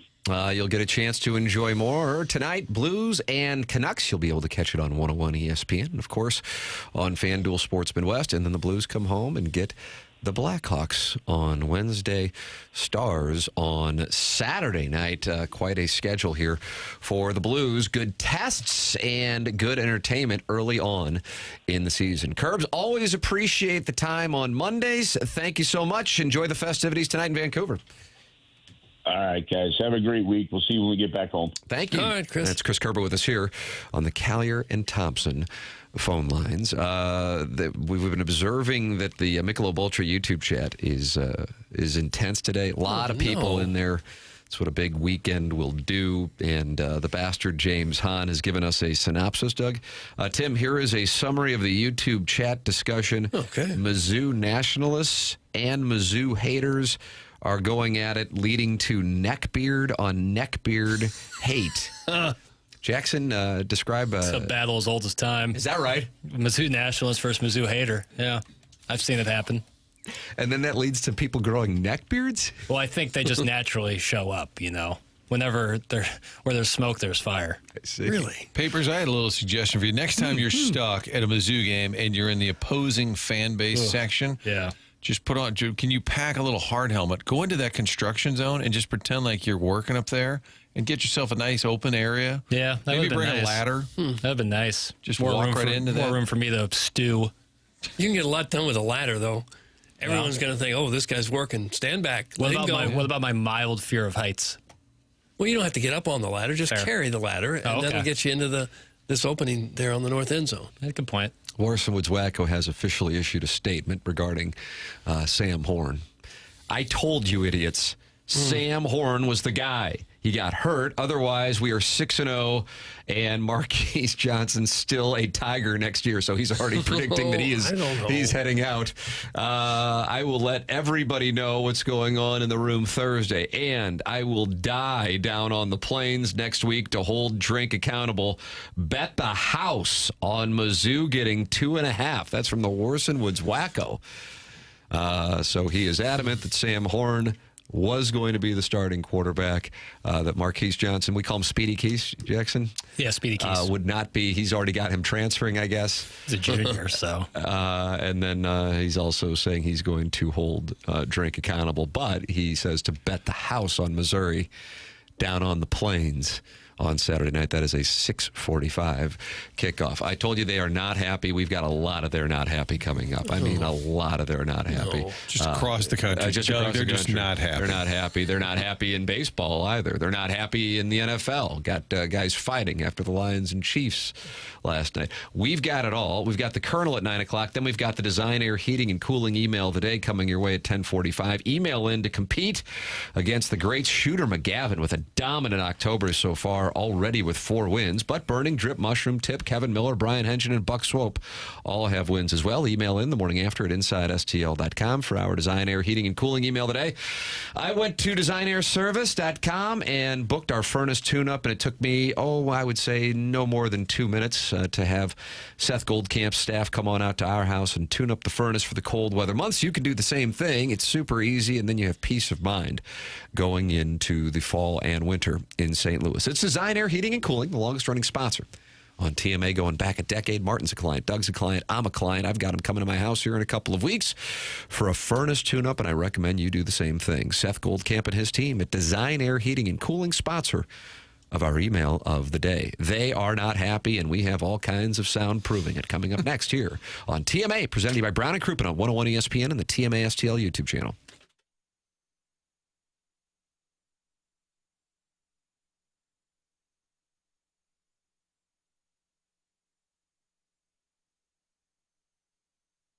Flooring's been family and locally owned going back 3 decades, and they are here to serve you at Michael's Flooring. Matter of fact, you can get a free sample, 3 free samples from Proximity Mills just by going online to the Michael's Flooring website, which is igotfloored.com.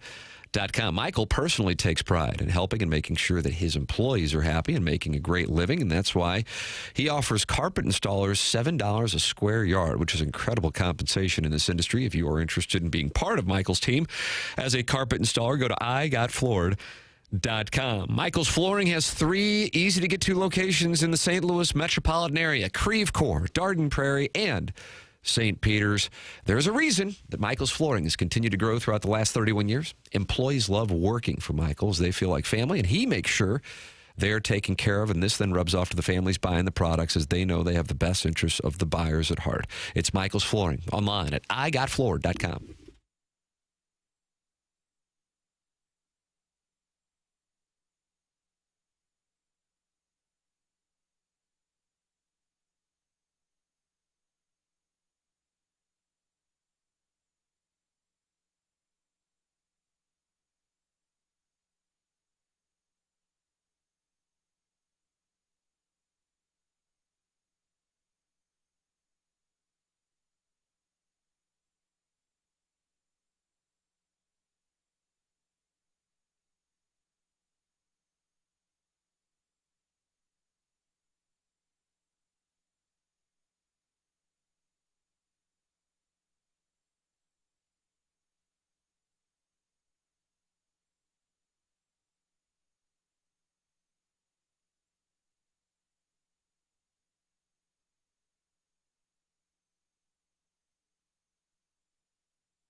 Uh-oh.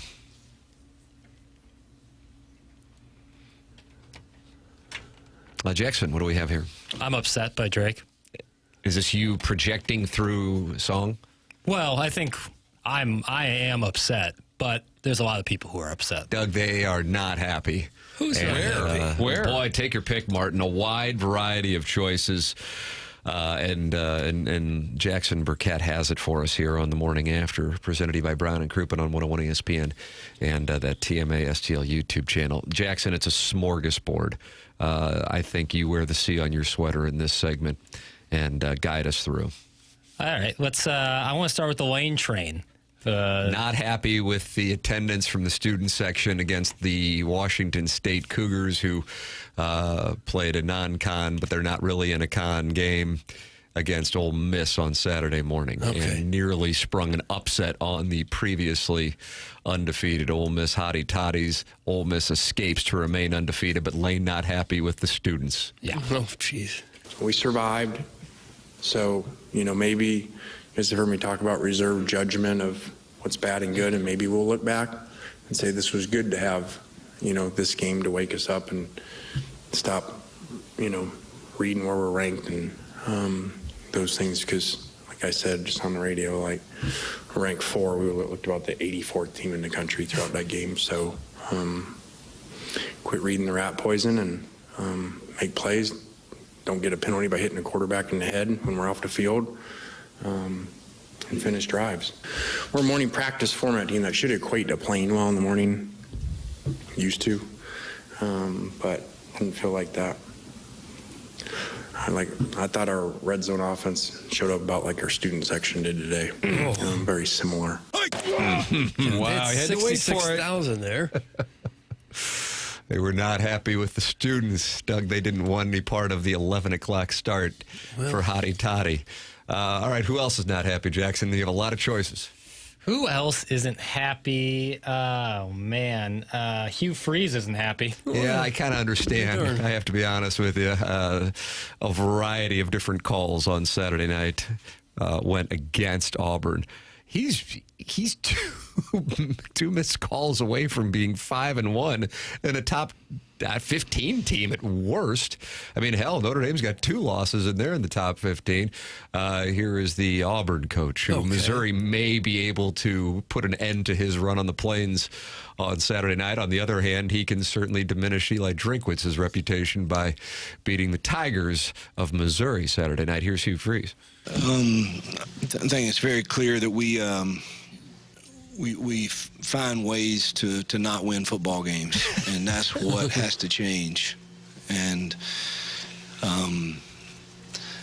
that locker room is good enough football team to play with anyone and to win games, creating that mentality that believes you're going to and finding ways to do it and to do your assignment when it's called on in critical moments, like you did the entire first half,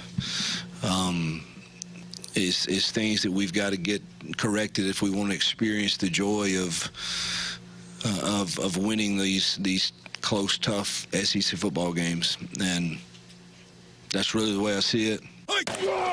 Okay, kind of sounds defeated. Yeah. Sounds like a guy coaching for his job next week. Oklahoma, A&M, and now Georgia. All games they legitimately could have won, 2 of which had major officiating issues. And so Hugh Freeze is trying to avoid a 4-game losing streak. I'm telling you, this is because teams play such great teams week in and week out, and now some teams that used to be considered jokes are capable of beating teams. College coaches are going to be getting whacked left. And I mean, it's already happened, but it's going to continue. And they may not care if their buyout is high enough. If their buyout is $50+ million like James Franklin. Sharon in Clayton says she is happy. Jackson. I'm very happy. The Scrubs lost, and they're whining because the Brewers raised the L in their celebratory team photo. Conveniently, Scrubs forgot that back in May, the Brewers lost to the Cubs, and they chirped them by tweeting, "This is our crew," which is the Brewers' official hashtag. They don't understand how chirping works. That's Sharon and Clayton, and she's happy that the Cubs have been vanquished. She's a pretty good chirper herself. I did like that when the Brewers raised the L. That was funny. That was nice. Brewers able to bring in the Miz the other night. He was able to shove. Gave up a home run, first batter, and then shut him down. It's nice to have a rookie that can come in and just throw 100 miles an hour. Yeah. When you watch these playoff teams, it seems they've all got 4 or 5 relievers still at 100 miles. Where are the Cardinals relievers like that? When they made that run in 2013, they were all kids, but you had Rosenthal and you had Martinez, and they were these young guys that were coming out of the pen. They were just throwing smoke. Mariners and Blue Jays this afternoon. That is a 4 o'clock start. And then game 1 of the Dodgers and Brewers in Milwaukee. That gets underway at 7:08. I mean, 3 of the 4 options. If the Brewers win the World Series, that's historic for them. If the Mariners win, it's historic. For the Blue Jays, it's been a long time. The Dodgers, the only one that's kind of the outlier that's always in it. And I think the Dodgers have reached the Cardinals stage from about 10 years ago where the country, aren't you just sick of the Dodgers? Cardinals were always in the NLCS. You got tired of them. Dodgers, though, 6-0 against the Brewers this season. Yeah, I don't think the Brewers have got the pitching to deal with the Dodgers. I agree with what Matt Holliday said last week, that the Phillies, maybe, they had a chance to beat the Dodgers. I don't know that anybody else is going to be able to. Ban Sharon, that text was dumb and irrelevant. Thanks. And while we're at it, hashtag free perk. That's from Brian Henshin. Doug, beware the Colts.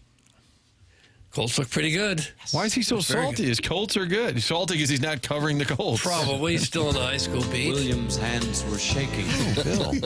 Mr. Licks, with regard to the Warson Woods Wacko, telling us that he is going to bet the house on Missouri plus 2.5 against Auburn this week, and that what took place Saturday is further proof that Sam Horn was going to be the starting quarterback. Mr. Lick says you cannot bet the house, Wacko, because you're upside down on your mortgage already when you had to cash out refi to build an addition to move into while your wife's boyfriend moved into the master bedroom. That's from Mr. Licks. So he had to do a cash out refi to build an addition for his room because his wife's boyfriend moved into the master bedroom? So now he's got 2 mortgages. And he's got to sleep outside? Was there a question in there? Yeah, what the hell are we doing? Sorry. I wouldn't have applied for the loan in the first place. Maybe sleep in the basement. I'm not going to take more money out of the equity you've got in the home and build a place to sleep outside. Doug is really workshopping this text. And Mr. Licks is riding high because he bet papers over here that Mizzou would not win another game. Yep. He's riding high. 6 games left. Well, he got the first L. Yeah, I guess. He's raising the L. All right, percentage Missouri beats Auburn, Jackson. 65%. Oh, all right. Very confident player. They are, 65%. For the record, 3-point underdogs. Missouri beats Vanderbilt. It's going to be at Vandy, so I'll give it 60%. All right. Percent they beat A&M after the bye week. 35%. All right. Then we have, what do we got after Mississippi that? State. Mississippi State, 70%. And well, your percentages Oklahoma. are really interesting. After that. Oklahoma? There. In Norman, there's so much that could happen with the Sooners between now and then. I'll say it's a coin flip. 50. And then Bobby Petrino. That's a 80% play. Okay, there it is. Jackson's plays are out there. Mr. Licks might as well just Venmo it over now. I couldn't be more confident that they're going to win one more game. I'm fine. What if they don't? Do you owe him money? $50. Yikes. Warson Woods Wacko has issued his response. I paid cash for the addition because I'm successful. Okay. So there was an addition, definitely. Ruined me. And it did cost him some money, and now he's got to sleep outdoors. But he paid cash for it, so he's not financing it. All right. Tim, there is an emerging team in Texas Tech. Yes! Who the best team money can buy, but they like to throw tortillas. So one of our great sports producers at the 2 Fox, Roman Duenas, went to Texas Tech. So last night I said, what's the deal with the tortillas? He said, well, you throw them out there for the kickoff. And I said, but do they sell? He goes, no, students, you just bring them in. And BYOT. Bring your own tortillas. Can you throw a tortilla all the way out on the field? I think you have to throw like a disc. It'll sail like a frisbee? Sure, in the right wind. Apparently, it's become such a thing now. It's getting Joey McGuire keeps getting asked about it. And then he and Lance, is it Leipold? Yeah, they got into it. Right, the handshake Game, yes. And basically, Joey McGuire said, what the F you want me to do about it? It's basically his response. We have some audio here. Take a listen. Lance Leipold here. Lance, they were penalized a couple of times for objects on the field over his head. Do you feel like that was handled? Very poorly. Our conference office and Scott Draper and them were very poor at handling it. They said one of the officials almost got hit and tried to throw a flag and it got picked up, so that was disappointing. We have a policy put in that wasn't followed through, so I was very disappointed on how that was. It's obviously they have a great crowd. They really get into it and do some things, but I know the officials were just as frustrated after the one penalty was picked up by whatever they call the rock, wherever that is, where it sits. I mean, say what it is. I mean, a pocket knife was thrown out and hit one of our staff members. So, I mean, and I mean, it's ridiculous. I mean, it's supposed to be for safety and things like that, and it's a culture that's been accepted to a point, and it hasn't changed, and eventually somebody's going to be seriously hurt, unfortunately. A pocket knife was thrown. Yeah. What he said was there was a pocket knife thrown. Yeah. A little hard to hear. I'm not picking on you, Peyton. Sure, no, never. I think if you're caught throwing something on the field, I think you get bounced from the stadium. Absolutely. And if you got season tickets, you lost them. They're gone. Agreed. Who throws a pocket? Do you think the knife part was out? Probably not. Nail file? Gosh, I hope not. Can opener was out? If the like knife a West is Side out, Story battle. if the knife is out, you could be facing charges for attempted murder. Yeah, oh yeah. That is certainly assault. You shouldn't be throwing anything, but he's basically saying it's just allowed because it's a thing here. But it's a slippery slope, Doug. Once you throw the tortilla, next thing you know, right? You don't know what's coming out. Utensils. We've had guys in baseball going way back where they threw batteries at people and coins, and that's too much. That's way too much. Can't do that. Can't do it. A tortilla wouldn't ever hurt anybody. A knife? Yeah, sure, of course. Tim, they weren't happy at Arrowhead at the way the game ended. No, they weren't. A little scrap breaking out following the festivities.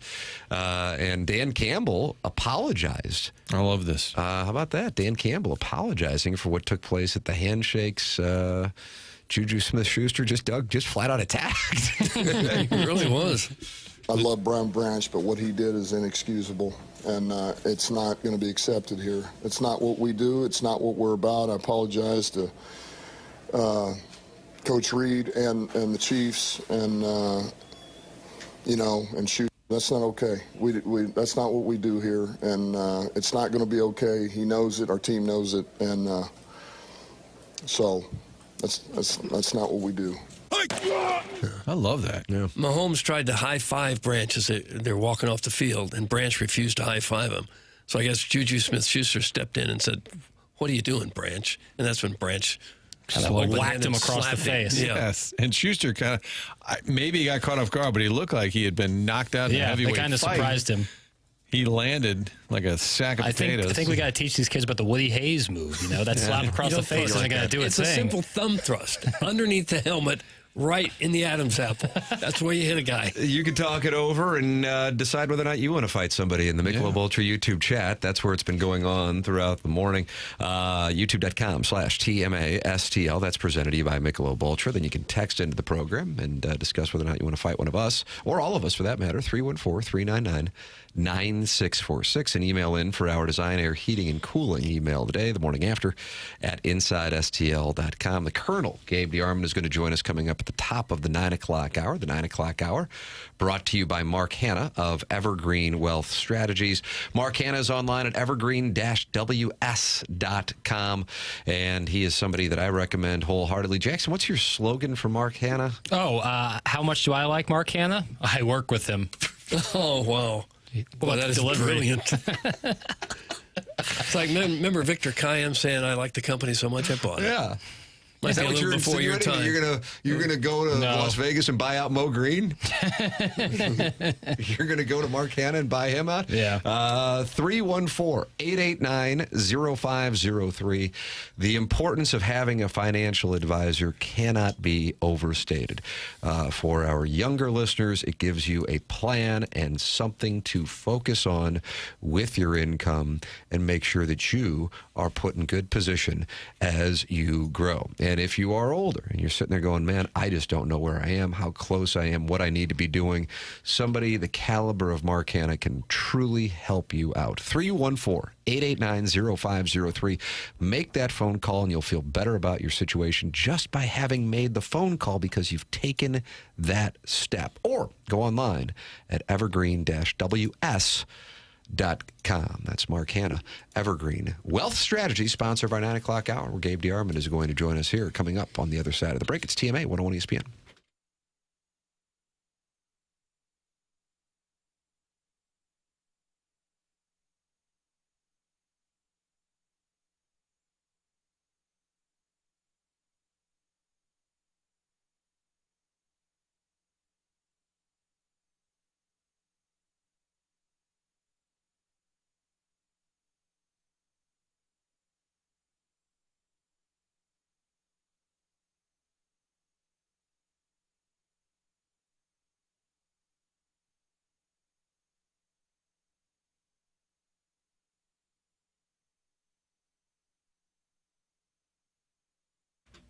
Together Credit Union always coming up with unique ideas that really celebrate the community. That includes the St. Louis Zoo debit card, and they like to share the information behind the idea as well. The St. Louis Zoo cares for about 12,000 animals that represents nearly 450 species. The zoo has a major impact on wildlife conservation, and so they put together the St. Louis Zoo debit card, exclusively offered at Together Credit Union. And the Zoo debit card means they're going to round up the change from your transactions. That money goes back to the St. Louis Zoo. Those donations help further the zoo's mission of animal care and management. And the Zoo debit card also gives you some special perks like zoo membership, including discounts, attraction tickets, parking perks, and more. So if you sign up now, get that free Sea Lion plush toy as well. Get that card by opening an account online at togethercu.org/zoo, or just stop by. There are 14 Together Credit Union branches around town. Don't wait. Sign up today. Support the St. Louis Zoo. Visit togethercu.org for full terms and details. Together Credit Union, federally insured by NCUA.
This is Jackson with a Sports Center update brought to you by Saliga Heating and Cooling. Blues back in action this evening, taking on the Vancouver Canucks in British Columbia. You can catch that game right here in your home of the Blues, 101 ESPN. Pregame at 5:30, puck drop at 6:30. That was another Sports Center update brought to you by Saliga Heating and Cooling, a Daikin heating and air conditioning dealer.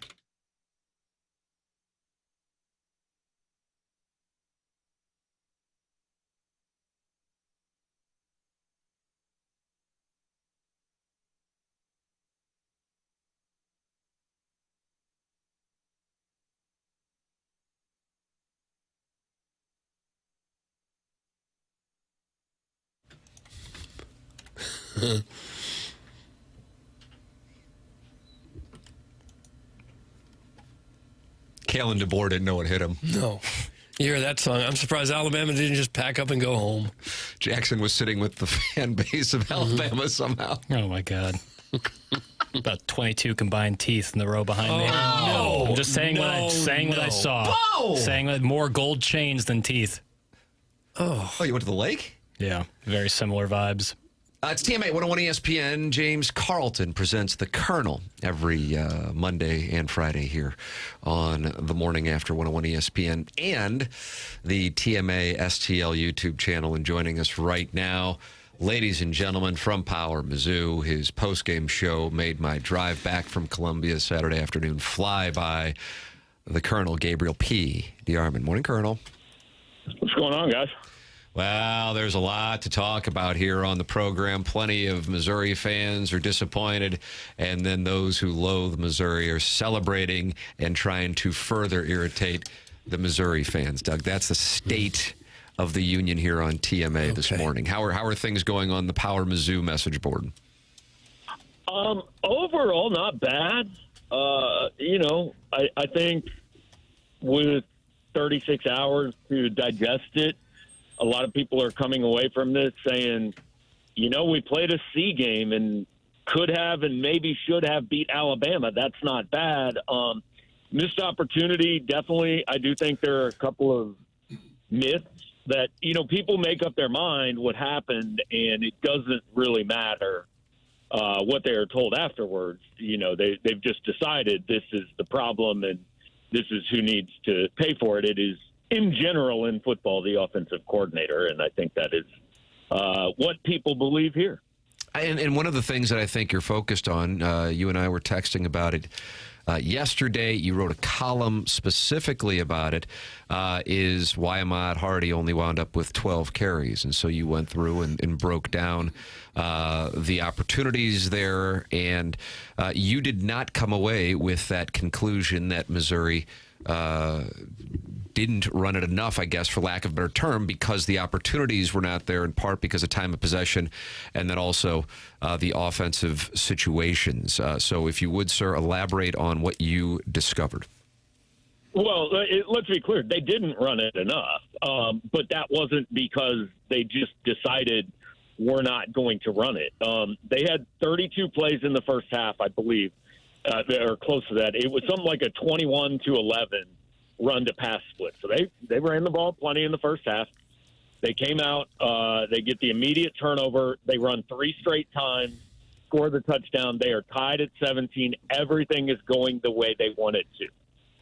The rest of, from that point until Missouri got the ball with 3:15 down 10 points, I believe Missouri ran 8 plays. They simply never had the ball in the second half. Now, there was one drive when Alabama missed a field goal, and it was 20-17, and Missouri took over at the 31. They threw the ball, or wanted to throw the ball on first down, and got sacked. And that, to me, was the one series where you can say, look, the play calling really, really hurt.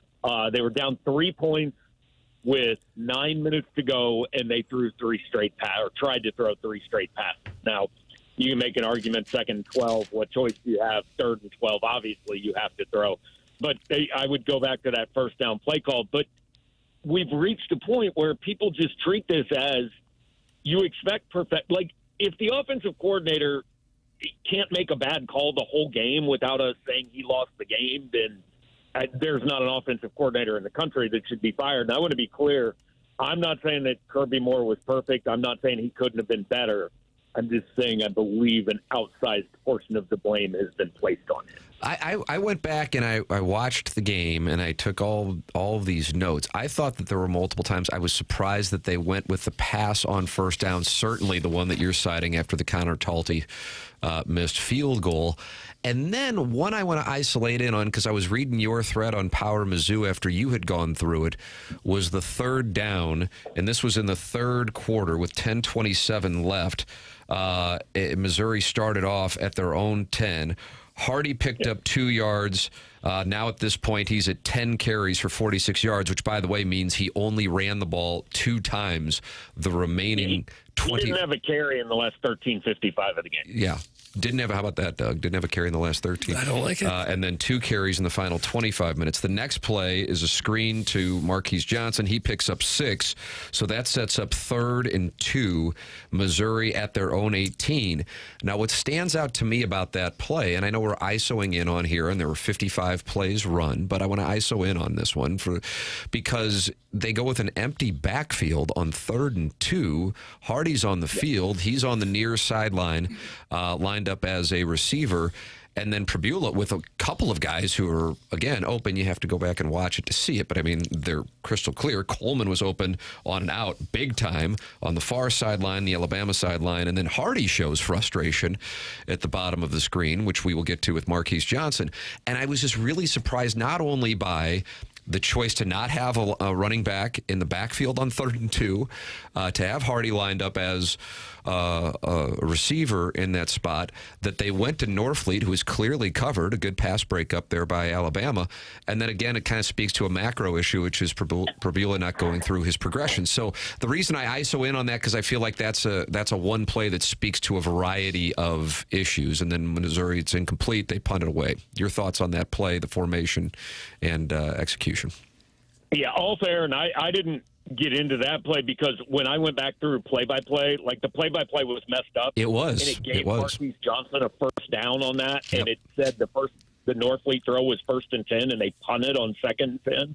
And I knew that wasn't right, but I didn't know exactly what the situation was. But I think what you're talking about highlights the issue here. We are blaming the play calling, and the answer – the argument is, well, you just should run the ball. And that is fair. 3rd and 2, absolutely, that team can run the ball, and I would not complain. At the same time, that play, the last play, there were open receivers. It's like when we talk about shot selection in basketball, or why can't you get a play, run a play? Well, the coach may run a play that gets them an open shot. He has done his job at that point. The receiver or the shooter has to make the shot. Kirby Moore had open receivers there. He had open receivers on the play you're talking about. He had open receivers on the last play of the game where Bo threw the interception. That is his job. He cannot go throw the football for the quarterback. And, look, I think I understand quarterbacks always get too much credit and too much blame.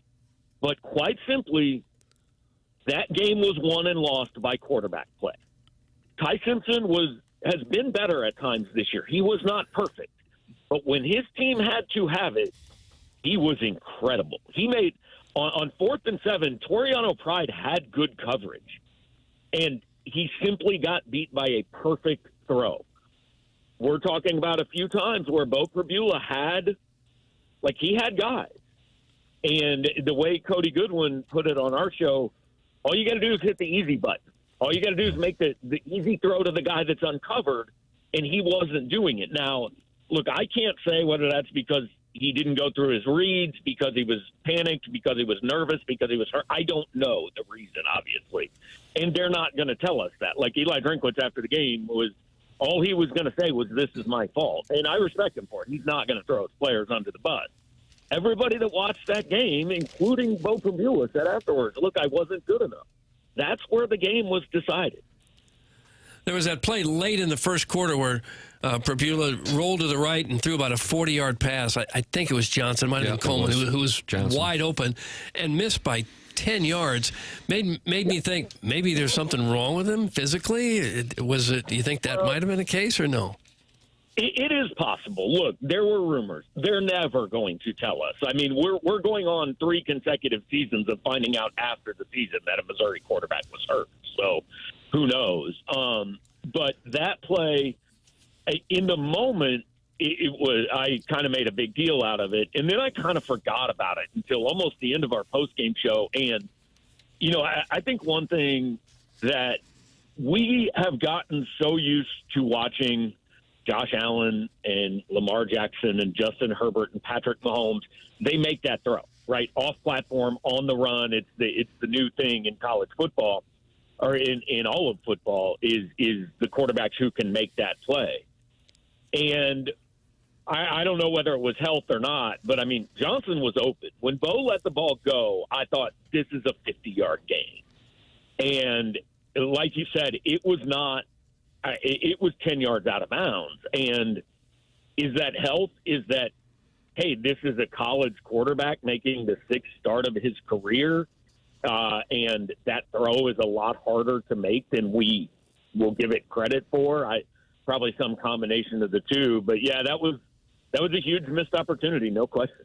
I didn't mind the fake punt at all at that time, and Drinkwitz even said we had the right look. They were in return mode, and if you look at the tape, too, Mizzou had 7 guys blocking 5 for Alabama and still couldn't convert, something I think we all agreed on. We didn't like the play call, running short side of the field there.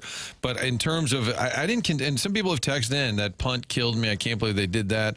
I didn't think it was all that controversial, the fake punt.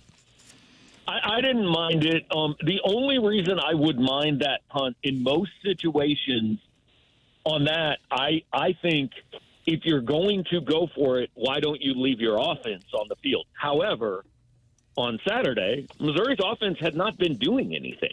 So they might have had a better opportunity to pick it up on 4th and 5 than with a little trickery than they would have just running a play. And look, Jamal Roberts has had a lot of 5-yard runs. He's broken a lot of tackles, and I know the fans are irate about the call, and I have seen so many replays of it, and I still have no idea if he got the first down or not, because what Missouri fans are not realizing is, yes, his left foot did not go out of bounds. The initial spot was wrong, but his right foot, his right toe tapped down out of bounds.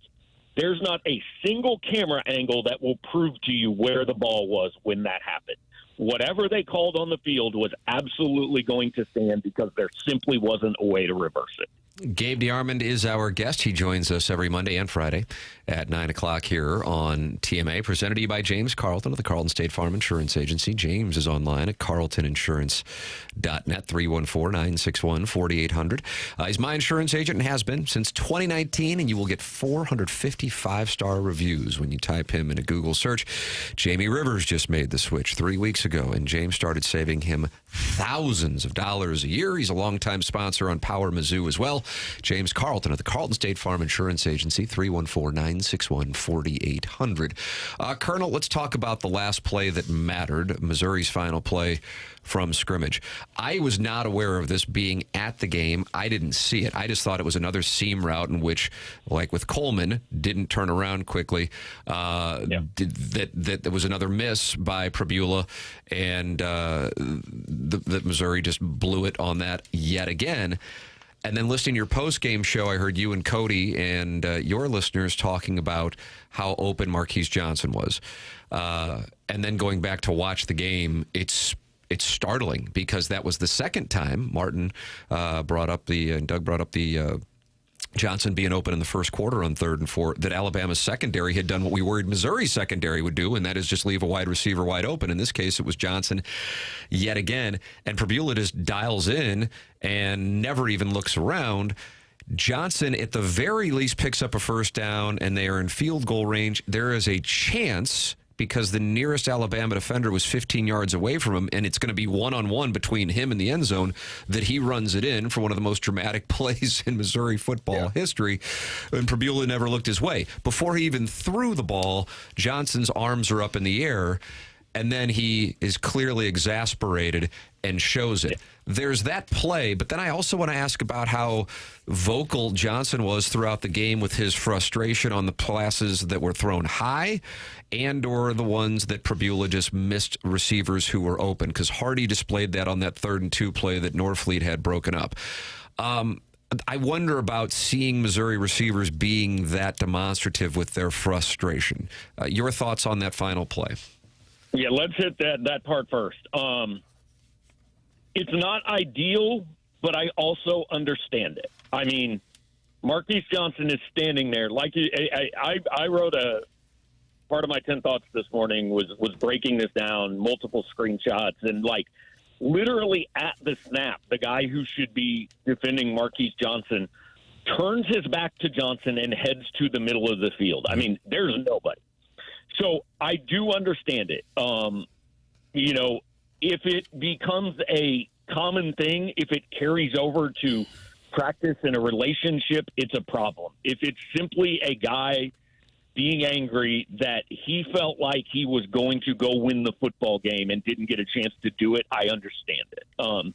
You know, so that's all stuff that Eli Drinkwitz and Bo Pribula need to handle between yesterday and this Friday, and you have to trust them to do it. My initial reaction to that play was, why did he throw it to Alubade? Kevin Coleman was open. And I think Kevin Coleman was more open. I don't know if he was wide open. I don't know if it was an easy throw. The frustrating part is you said he never looked Johnson's way, and you're technically right. But, I mean, all 3 receivers were on the same side of the field. When he looks at Alubade, he should have seen Johnson. Yeah. Now, I will also say this. In getting the overhead camera angle on ESPN, there was a window to make that throw that he tried to make. It would have been a really good throw. I don't think it was any more difficult of a throw than the one he made to Brett Norfleet in the first quarter, or the one he made to Donovan Alubade earlier this year. I think it was against Kansas. I can't remember, but where Alubade made the great catch down on the 10. Like, Alabama did not defend that play well at all. They had 3 guys trailing Alubade and Coleman, and then they had a deep safety. And there was a window there. The throw was a combination of a little bit too high, and I don't know if Alubade didn't get his head around quickly enough or short-armed it a little bit because he probably was going to get blasted if he did catch the ball. It would have taken perfection to execute the throw he tried to make. It is possible. It didn't happen. Again, the easy play was Marquise Johnson. Absolute worst case scenario, he's out of bounds at the 35-yard line with 37 seconds to play.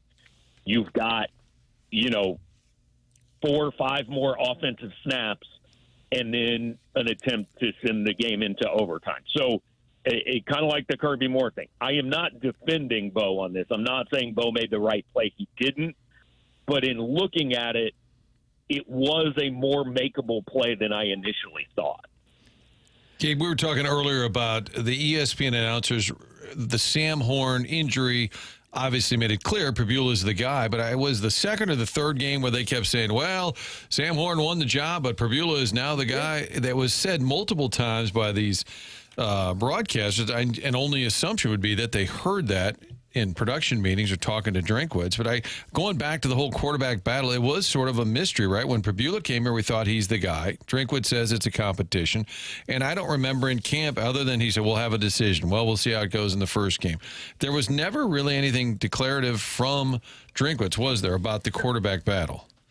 No, publicly it was, we're going to play them both and we'll see. But look, everything I heard from anybody during camp was Bo Pribula's been the better quarterback. I will be shocked if it's not his job. And then Bo started the first game. Like that, Eli Drinkwitz said it didn't matter, but it matters. The guy who played the first quarter at least had a 51-49 lead. And look, like you said, the announcers, I don't know, maybe Drinkwitz is telling them in production meetings on Friday afternoon, I wanted to start Sam Horn, but he got hurt. But, he didn't do it. And it goes against everything I've heard. So, and we're doing it. Somebody did say on our board, well, Sam Horn wins that game. Sam Horn's thrown 8 college footballs. It's legitimately the most ridiculous thing. Like, maybe he does, but I don't know. And other people said, well, Brady Cook wins that game every time. Well, Brady Cook lost that game to LSU and to Georgia twice. So, it all comes down to me, Missouri had the football with 48 seconds to go with a chance to win the game. And they didn't do it. So, all the coaching decisions, all the bad calls, everything before that is immaterial. The quarterback made a bad decision and a bad throw, and they got beat, and that's what it came down to. Do you think that taunting penalty that Zion Young picked up was inconsequential, or did that have an impact on at least the first half? Yeah, I don't want to say it was inconsequential because it would have put Alabama in 3rd and 15. That place was wild. Dalen Carnell had made 2 just back-to-back huge plays. That defense was amped up.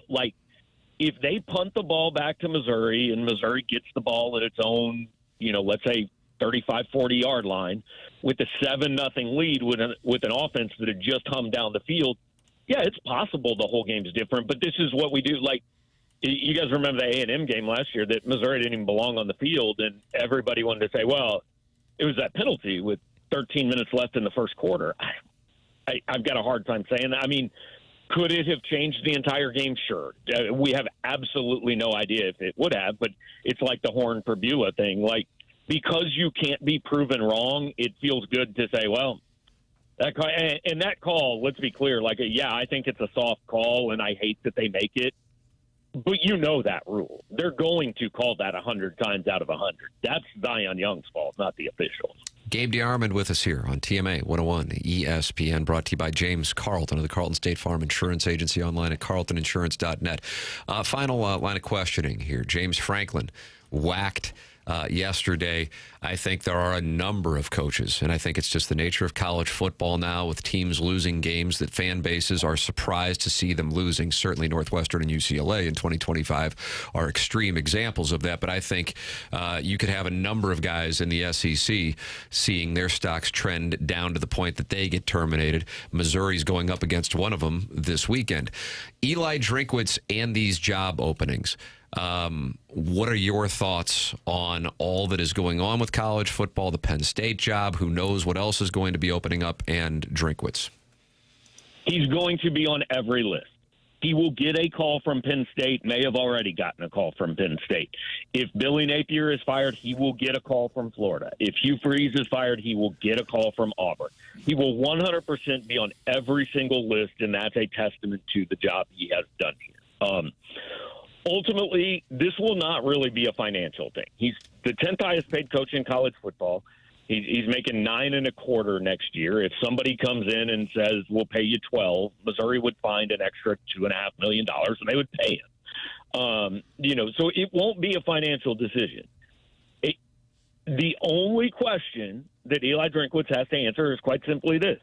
Do I think I can win a national title at Missouri?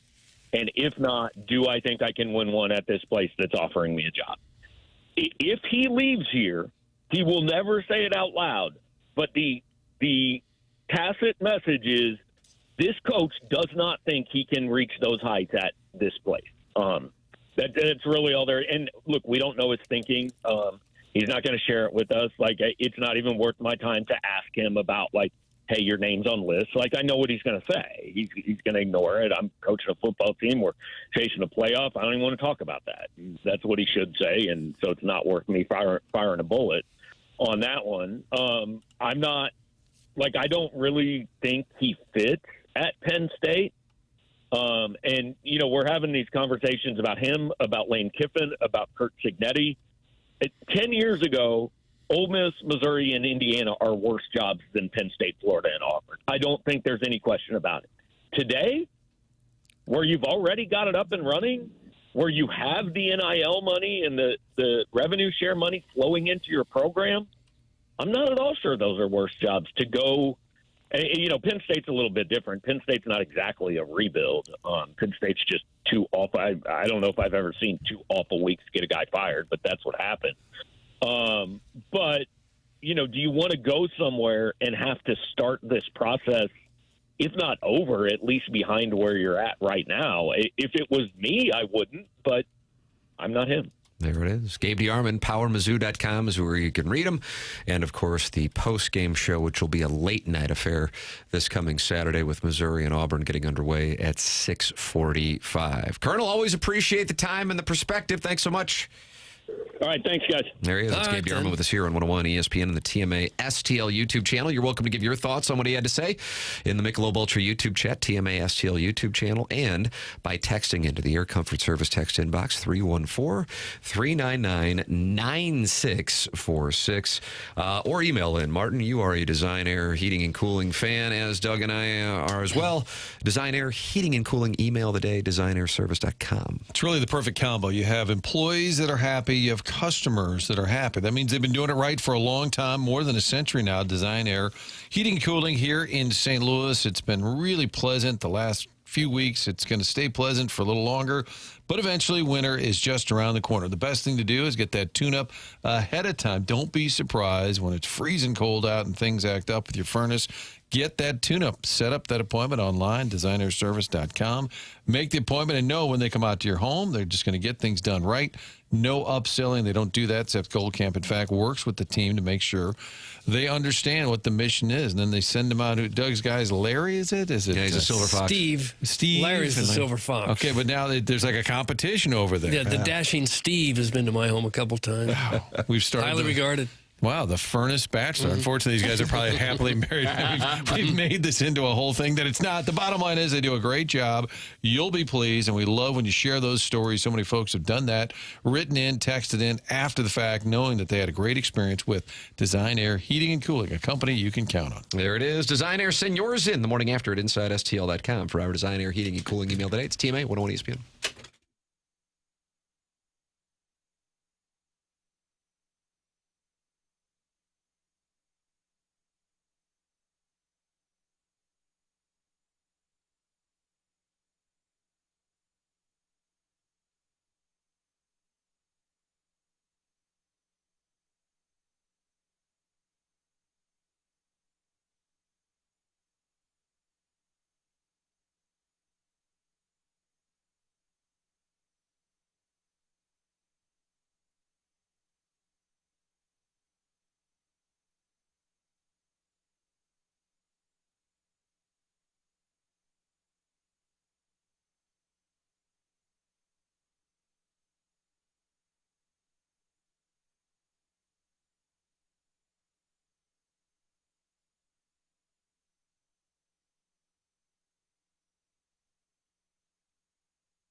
Everyone outside the STL must feel so warm and happy since they went out there and did so crappy. But never fear, our boys in blue season is near. Let them dash up and down the ice and hit everyone up against the boards. We as Blues Like this was being sung at 3 a.m. Well, you remember the poem that was sent to us by a Blues fan last week? Beautiful. Rogers and the Hammertoe put it to music. Oh, really? Another parade down Market Street would be nice. That would make it twice. Go out there and give them CMA 101 ESPN, the 9 o'clock hour, brought to you by Mark Hanna of Evergreen Wealth Strategies. Joined by Chris Kerber and Gabe DeArmond earlier on the program. And you can always go back and podcast via the Schaefer Door Company podcast here on TMA and 101 ESPN. Schaefer Door is online at schaeferdoor.com, SCHAEFER door.com. And they set aside time windows on Monday morning for the garage doors that break over the weekend. When that garage door breaks, now you know where to go. Schaefer Door, schaeferdoor.com. 636-782-3608. That's going to get you the quickest response time, a number set up specifically for TMA listeners. They service all kinds of garage doors and also commercial doors as well. So if you run a business or warehouse with big doors, Schaefer's experienced in these types of jobs as well. It's Jason Gosrow and Schaefer Door Company, longtime TMA sponsor. Schaefer Door, a CHI overhead door dealer, online at schaeferdoor.com. The Jake Neighbors run on Saturday was extra special. He's in his hometown, but he's also been dealing with a friend who passed away. Martin, you were talking about this we're off air, but they talked about it on the he said his best friend died recently. Remember early in camp he was out? Yeah. And they just said personal reasons, and you assume maybe a family member or grandparent or somebody passed away. They just said personal reasons. It turns out I don't know if it's been reported how, but it doesn't matter. He is best friend. And so now he goes back to his hometown of Calgary and scores the 2 goals. And then in the postgame, which the Blues put the video out, last year was Chaser's shoulder pads. Remember that they always have some bit of... I think that's when Holloway wanted Bolduc to take his shirt off.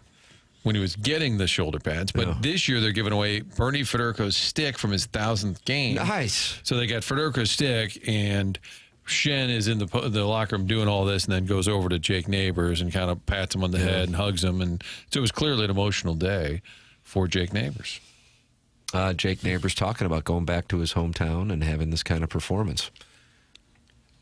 Yeah, first time I've scored here in the NHL, so it was pretty special. And, just special having my family and friends here and being able to perform for them, get a win in front of them is really nice. Off the post. Okay. And then Monty even said he's a great kid. He lost a friend, a good friend. And Monty, I have neighbors about losing his friend. Oh, right I'd love to hear it. Sure.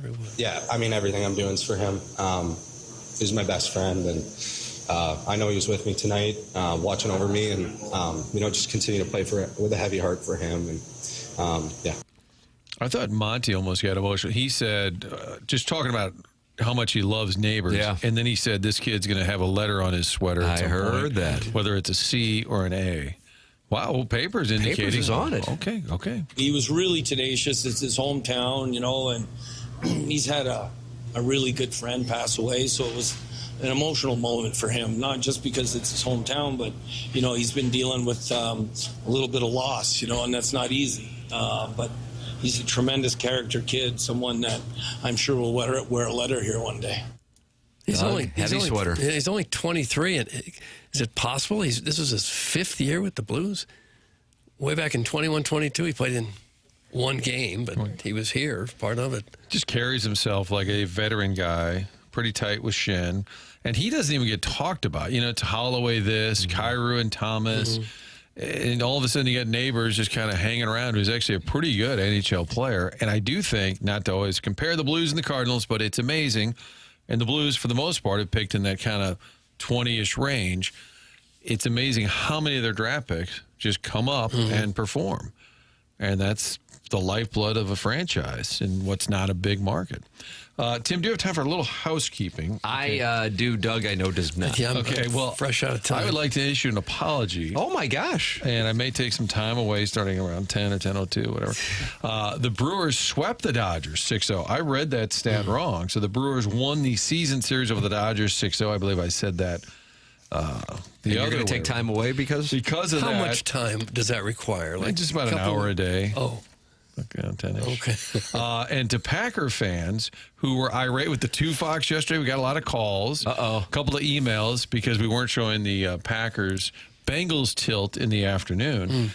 But the only issue, Doug, was it was a CBS game. So it was sort of hard for us to carry that game. You're off the hook. So then people kind of had fun with it. And then this will be an apology in advance, Tim. You know how you can kind of like preemptive. Somebody said, well, good. Then next Sunday, I'll expect to see the Fox broadcast of the Packers-Arizona game. Yeah, about that. We'll have the Dallas Commanders game instead. So this week, not our fault. Well, you know, if you're that Next locked week. into a franchise, Well, that's true. They're all out there available if you'd like to pay a little bit extra. You can It's watch true. every game your team plays. There are ways to find. So not our fault yesterday. Next Sunday, the angst or anger will be justified. And also, and Gabe, we asked him about it. My Sam Horn question is not to imply that he'd be the savior. I have no idea if Sam Horn would be any good or not. Like Gabe pointed out, he's thrown 8 passes. The only reason I bring that up and why it's interesting to me, when the broadcasters are saying, well, Sam Horn won the job, but then he got injured, if that's what Drinkwitz told people. The only reason I think it's relevant is if the coaching staff thought, this Prabula's not good enough to be the guy. If they had some kind of tell in camp going into the season, if they were feeling that way, then maybe they knew something that we didn't in terms of his ability to be the guy. You wouldn't think they just say that because it's kind of a knock on Prabula, really. Like the You're announcers, kind of saying, you not can't really. say it like if you don't, unless they're just that sloppy. But it was multiple places that said it. Yeah. I think it was in the studio and during the broadcast. Unless it was just sort of a narrative that got spread around and people grabbed onto it without it actually being based on anything. I think once the worse and what's wacko reports something. That's where it started. Hey, Tim, did you run into any townies in Columbia that you knocked up like I did in Champaign on Saturday? Right at the Galloping Ghost statue. There she was. We locked eyes, and I took off running for cover, left my 12-year-old holding the bag with that one. Doug, that's from the recovering alcoholic from Belleville and Webster Groves, and apparently he spotted a townie he knocked up years ago. Right by the Galloping Ghost, right by the Red Grange statue. What's a rob-off means? Illinois has had 2 of the greatest college football players ever in Red Grange and Dick Butkus. Kittner. Well, I wouldn't put him in that category. And Mizzou's best player ever would be... Have we ever decided on this? Jeremy Macklin, I guess, is up there. Is a Hall of Famer. Yeah. Roger Worley's a Hall of Famer. Yeah. Chase Daniel was a Heisman finalist. But there's no one. Went to St. Louis U High. Yeah, there's nobody of legendary status like the 2 Illinois has. And I was thinking about Mizzou just the last 25 years. You've had some really good quarterbacks, guys who went to the NFL like Drew Lock and Blaine Gabbert, guys who are very good. Chase Daniel played in the league a long time, but you really haven't had an elite quarterback roll through.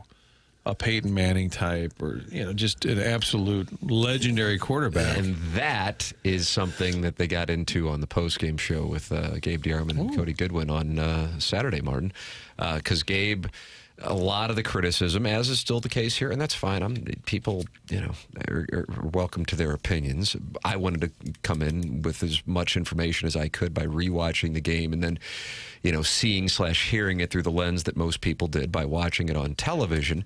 But the criticism was of the coaching, and that Kirby Moore blew it. Kirby Moore was distracted by the potential that he was interviewed for the Arkansas head coaching job. Drinkwitz got coached by DeBoer. Take your pick of whatever it was.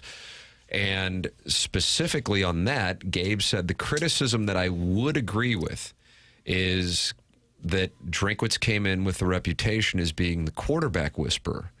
And since he has been in Columbia, he really hasn't had that. And, we can talk about Brady Cook winding up having a successful tenure, but it's no secret, Drinkwitz was open about it, that they went into the transfer portal looking for his replacement. And they really didn't get it. Was it Jake Garcia? Remember him coming from Miami? And then he bolted after a year. And the guy they really wanted this past year but did not get is got to be in the mix for the Heisman.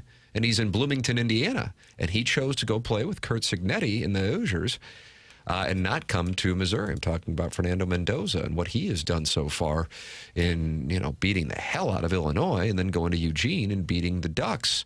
So, that is where Gabe said he thinks the criticism is valid, because when you do look at the roster and the kicker situation, it's odd to not have a backup in this day and age that has experience.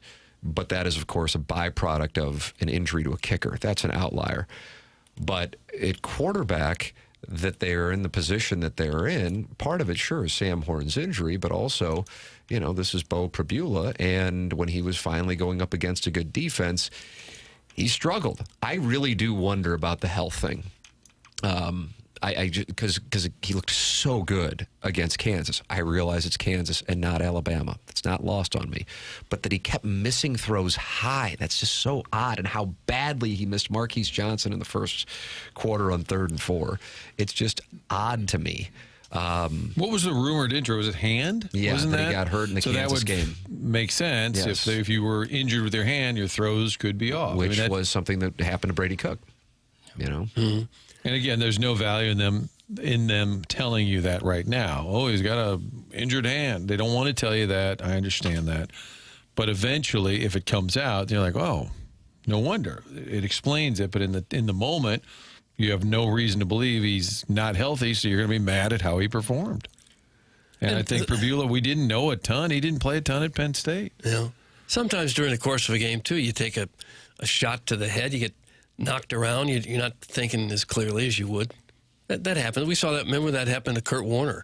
He had a game there where we said, what in the world is he doing? And then we found out later he had a concussion. They didn't get him out of the game soon enough. That was against the the Giants in the opener at Giant Stadium in 2003. Yeah, these guys get hit so hard sometimes they're just not thinking clearly. And you can critique play calling, or maybe it is the quarterback improvising or not doing what they designed the play to do. What I hated in that last kind of panic drive there is they're just looking to the sideline, like, just, oh my God, we can only go to the sideline because we don't have any time. It's, we got to get out of bounds.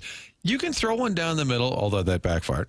But all these great late drives that you see executed in the NFL or college football, you'll take one good shot down the middle of the field, and then you run up and spike it. Right. I felt he was just glued to the sideline on those early plays, like, oh my God, we can only throw it to the sideline. That's okay if a little bit of time runs off the clock and then you run up and spike it. I can't look at that final play anymore. It just came across my timeline on Twitter. And how about the Marquise Johnson? Have you I'm staring at it. It legit makes my stomach hurt. Because I think he's gone. I think he catches that. And at it's worst, him versus the safety. Yeah, at worst, you have a chance to tie it. And I think likely he gets to the end. I mean, he's the fastest guy in the field. Like, it actually makes my stomach hurt. I can't watch it. And now he's gone for another reason. And then if you're Gersh or Mo, do you go to Donovan Olumide and lock him up with one of those Matt Carpenter preemptive extensions? Great one-on-one catch. Like, that's what you do. Let the playmakers make plays. And Bo was like, I thought one of the best plays they ran was on that first drive, which was probably a scripted drive, which is fine, but a nice quarterback draw. Like, use Bo's legs, because that's hard to defend when you have to honor a guy's legs. Bo was doing a good job scrambling for his life, but that was a great play, running up the gut with him, and they stopped doing that completely too. Just abandoned the run game. Oh no! Jackson's We've lost him again. There, and the Michelob Ultra YouTube chat, they're discussing the Rams' relocation to Los Angeles. Doug, they are. So we're just a fleeting existence, man. Oh, we've lost paper. You still upset having to sit with the Alabama people? That didn't help. Every time first down, roll Tide. Well, that's what they should say. Well, they're all from like St. Louis or Kansas City. Really? Oh, they were all. No, I was definitely around. The guys behind me were. Doug, is it Alabamians? The guys behind me were from Alabama. Likely were not Crimson Tide alumni. And I caught that. Are you saying they weren't high school graduates either? I don't know. people in front of me maybe, but yeah, I was surrounded. But who are these other ones that you're saying they're from St. Louis or Kansas City that went to Bama? Went to Bama or like the easy route and get to cheer for the best team every year. They're just bandwagon Bama people. Well, they don't know about the grind. They don't know about the heartache. Wow. They don't know about what it takes to, try to make that step. What they like, Doug, is shortcuts. Oh, do they? Sure. Alabama shortcuts to the top. No, fans who aren't from Alabama. Oh. It's the Alabama fan. I'm an Alabama fan, a Lakers fan, and a Dodger fan. But you don't Tough think life. there's a lot of people in Missouri who suddenly will pull for Alabama just because they're a better team? Yes. You do? Yes. People love an easy way out. Look how many people love the Chiefs. When did they become Alabama fans? You're saying like historically? Whenever times got tough and they chose the easy route. Do you think they were Mizzou fans? They just switched? No, they don't know about loyalty. Mizzou will never be anything in any sport. That's from the 314. Gosh, Until that's they kind are of harsh. Until they are. Well, that's why you got to have hope, Papers. They were real down in Gabe's post game. I felt bad for Gabe. Do we have audio from the post game? We have wonderful post game audio. We'll have that for you here on the other side of the break. The Colonel's post game show. They were battling it. Were they really? That's coming up, and then we got the Design Air Heating and Cooling email today at 10:45. Send yours in the morning after at InsideSTL.com. It's TMA 101 ESPN.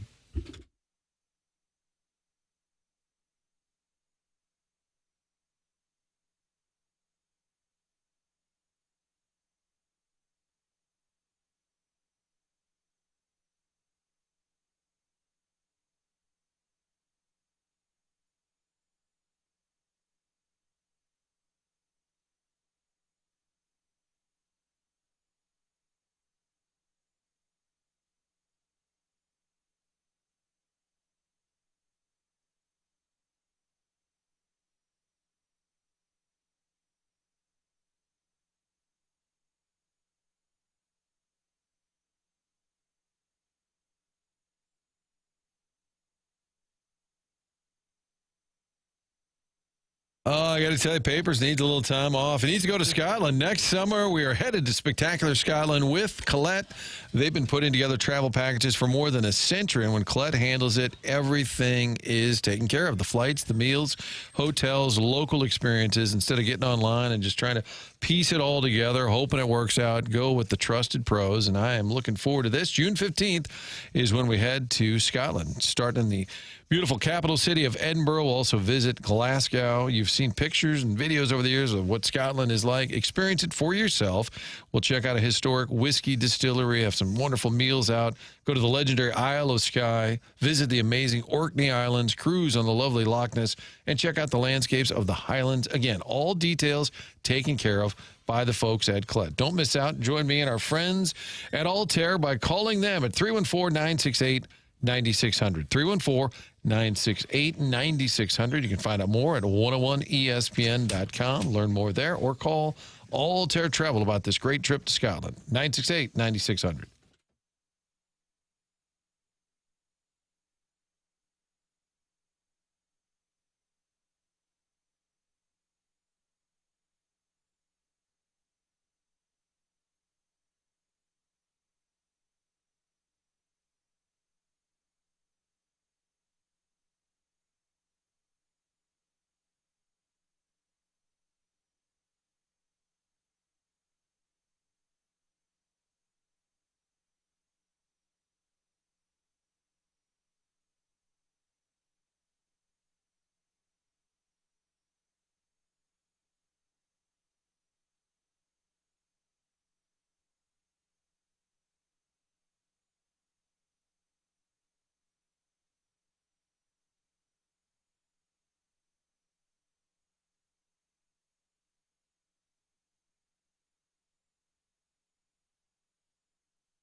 Oh, no. This is playing inside of Jackson's head right now, Doug.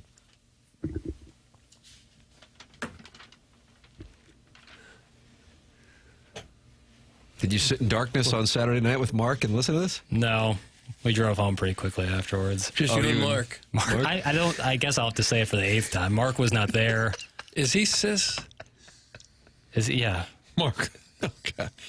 Mark, your buddy, lives in Columbia, great basketball player, but he did not go to the game with you. Correct. Okay. Well, why didn't he go to the game? Now we need to know all of Jackson's friends. Where was Milk Dud? Where was Herb? Email in as to where Jackson's friends were on Saturday. The morning after at InsideSTL.com for the Design, Air, Heating, and Cooling email of the day.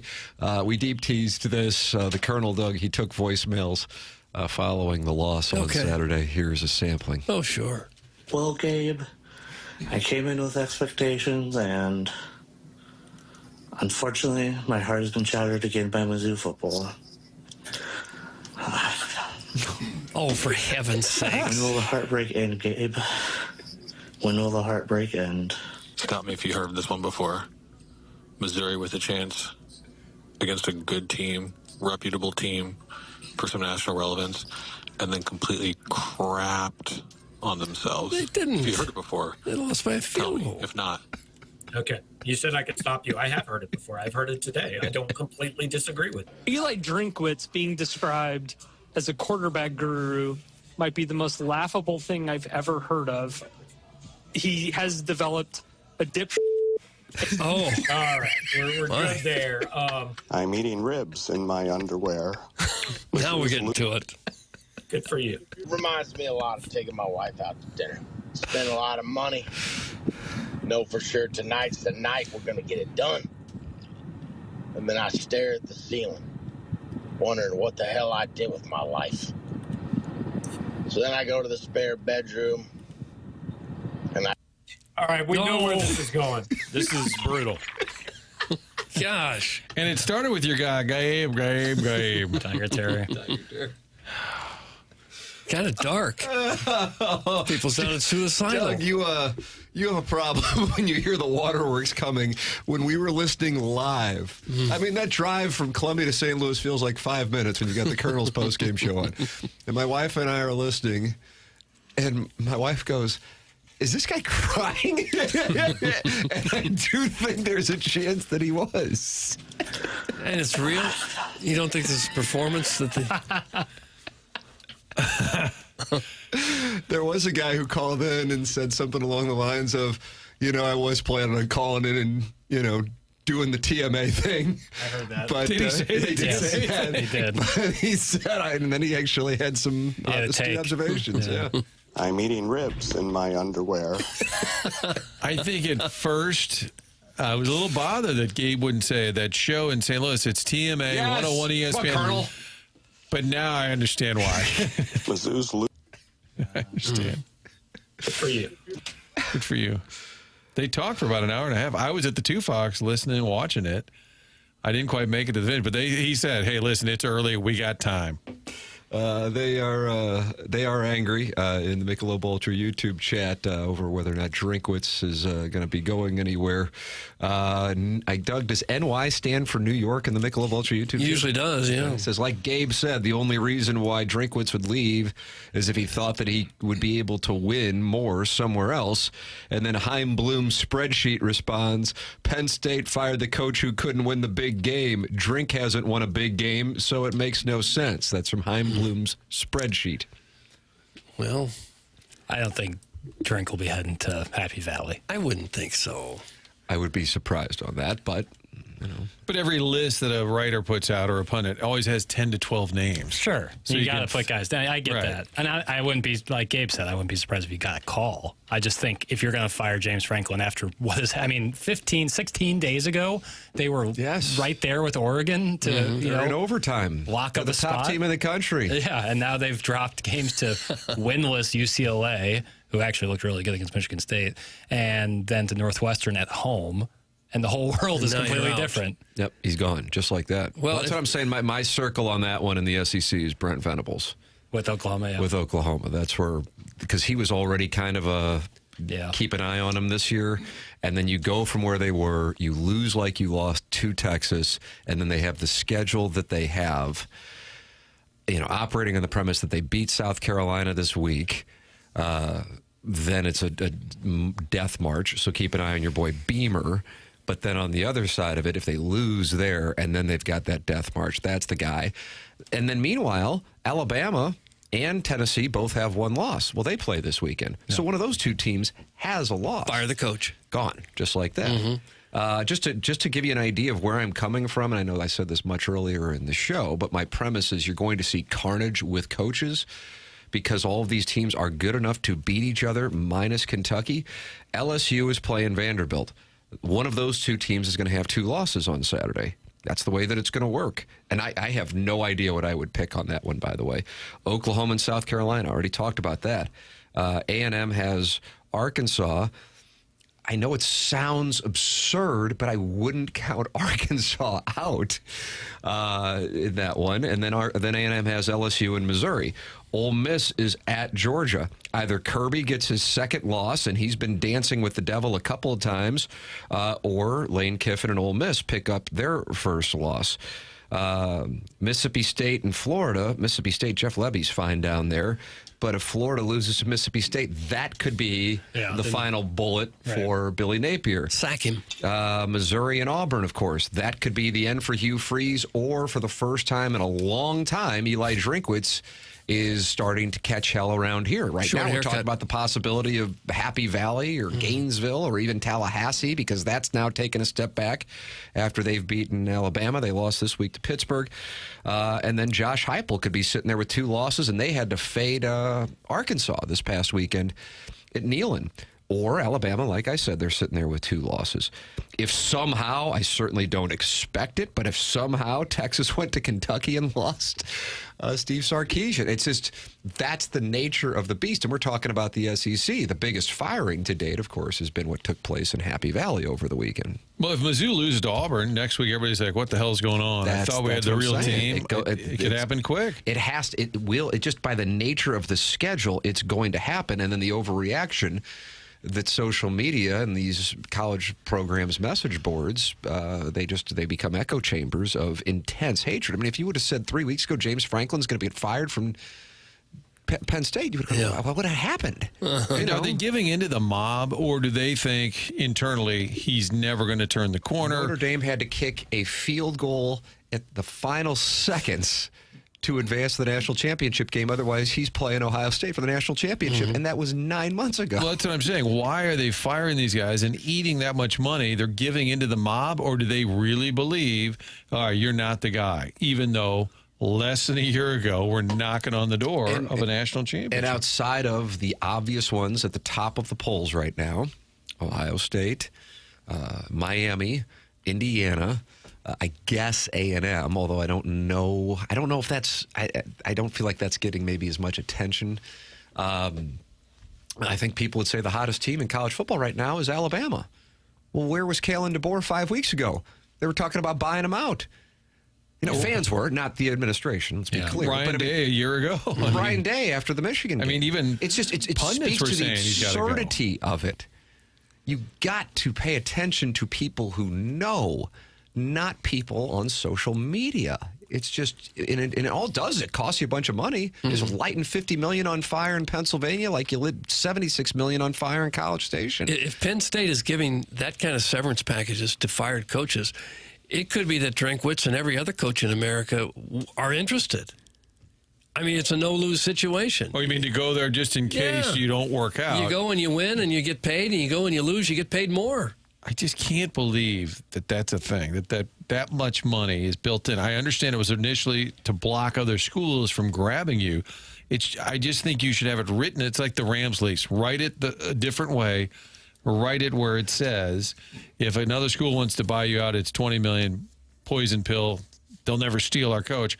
If we fire you, you get the remaining years in your contract paid, period. I don't understand how it got to this point. Eli isn't going anywhere. What's attractive about an 8-4 season after starting 5-0? That's from Steven Time. Okay. Jackson, do you have a bet with Steven Time? No, Chairman once bet him for He got the Kansas money. So it off. seems like Steven Time is good faith in this conversation. Is he from the Brothers Time? Yeah, he is from the Brothers Time. And Steven Time. Right. Yeah, they're 5-1 right now. That's the only thing that is in reality. And Trent Dilfer got fired at UAB, and he's the one who told us that you can win and still not lose in the end. Was that Trent Dilfer who said that? Remember the famous drop? I think so. To lose games. I'm begging for a drop, Tim. We had some texts. Yeah, like I'm not a jukebox, brother. Cut that off. I'm not a jukebox, brother. I say hit play, Papers.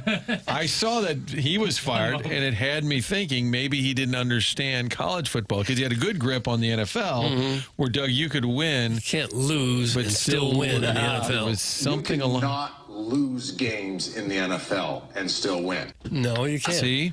I wonder if he told his AD that after going the Blazers 9-21. UAB demands greatness in football.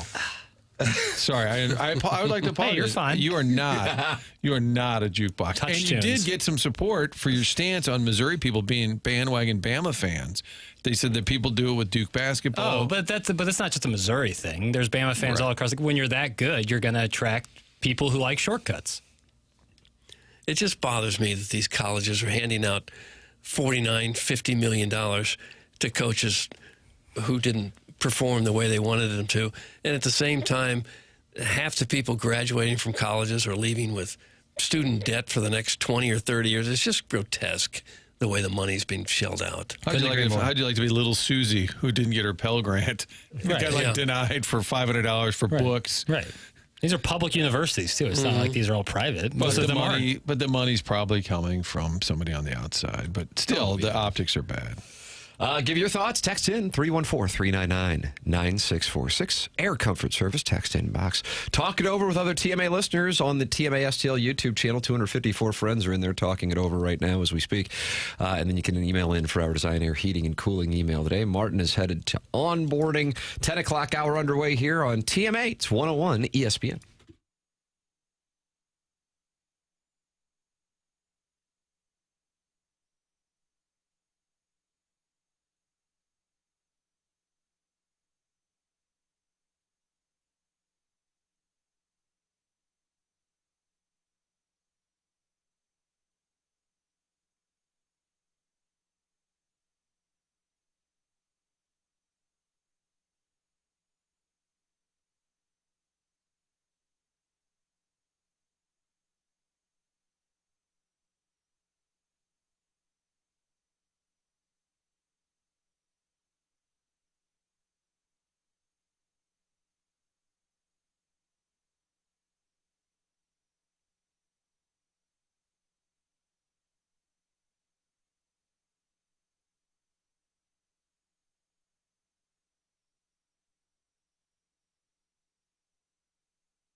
This is Jackson with a Sports Center update, driven by Johnny Londoff Chevrolet and Johnny Londoff Autoplex. Sacramento Kings forward Keegan Murray suffered a torn UCL ligament in his left thumb during a preseason loss to Portland on Friday. The team announced he will miss the start of the regular season. That was our Sports Center update, driven by Johnny Londoff Chevrolet and Johnny Londoff Autoplex. See them at Londoff.com. Chevy, together we drive. Are you kidding me?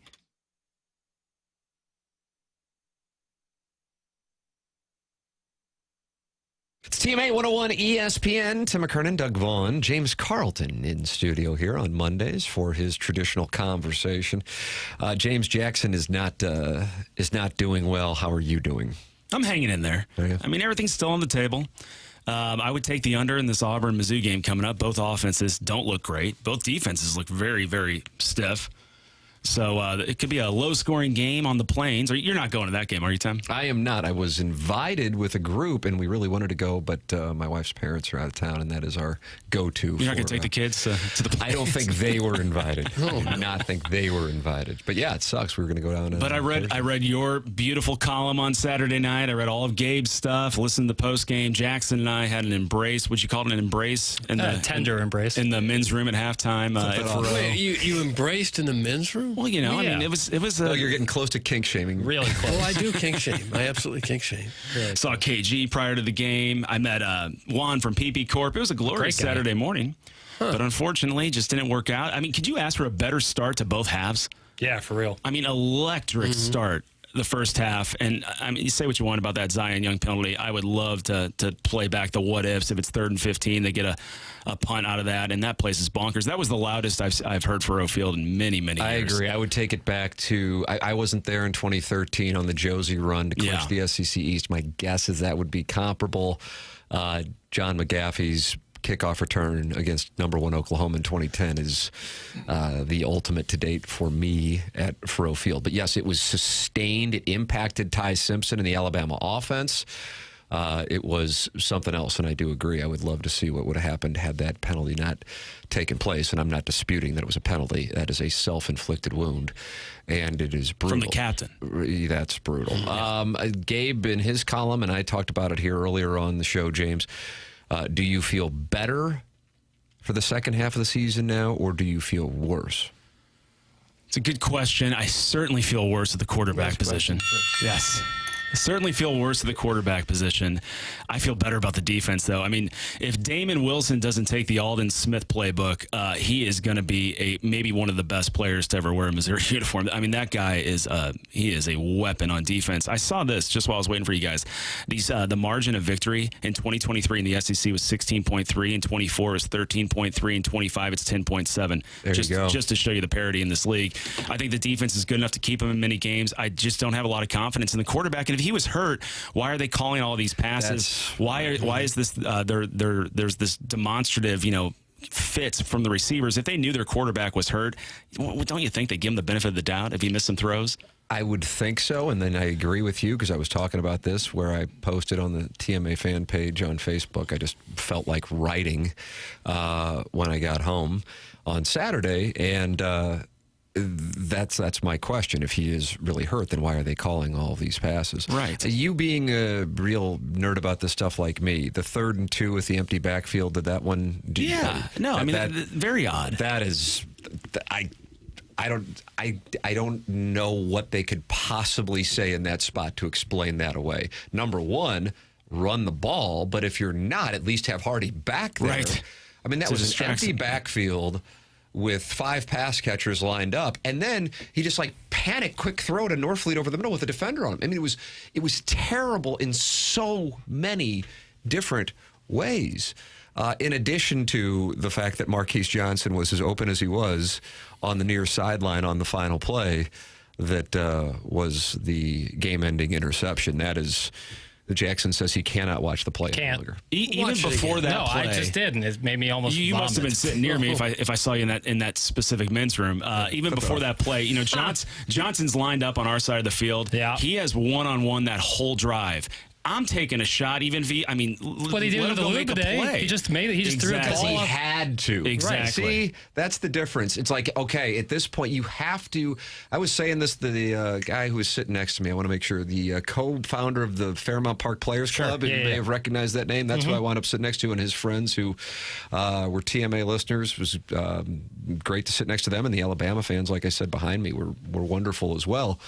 And it's truly it's a mindset in business, it's a mindset in sports, but some have it, some don't. In order to live, you have to be willing to die. And Pribula was not, or Missouri was not willing to do that. Now, Drinkwitz spoke about it before they went into the half in his interview with the sideline reporter, that we've got to be more aggressive. We've got to take some chances, both offensively and defensively, because they were trying to get to Simpson in the first half without any blitzes. They started to at the end of the second quarter, but they did because of some of the blitzes. And their front four is just damn good. With regards to the offense, the only reason that ball was thrown downfield to Olugbade is because they had to. It was 4th and 6. You got nothing to lose. But you have to have that mindset in those positions. And that's why I liked Drinkwitz going for the fake punt. That's why I liked the onside kick. It might not work out. So what? You take your chances. You're here to win. And I feel like that's what he did. I don't feel like that's what the quarterback did. And the fact that he did not go through progressions and missed open receivers, and then when he did throw some of the balls, they were as high as they were. I'd love to sit there and go, yeah, they only lost to Alabama by 3. I did not feel like that was a 3-point game. I know that'll be an unpopular statement around here, but Doug, as you know, I know you want me to run in 2026. I'm not running until 2028. So I don't really care if it's popular. That's a 24-10, 31-10 game at the half.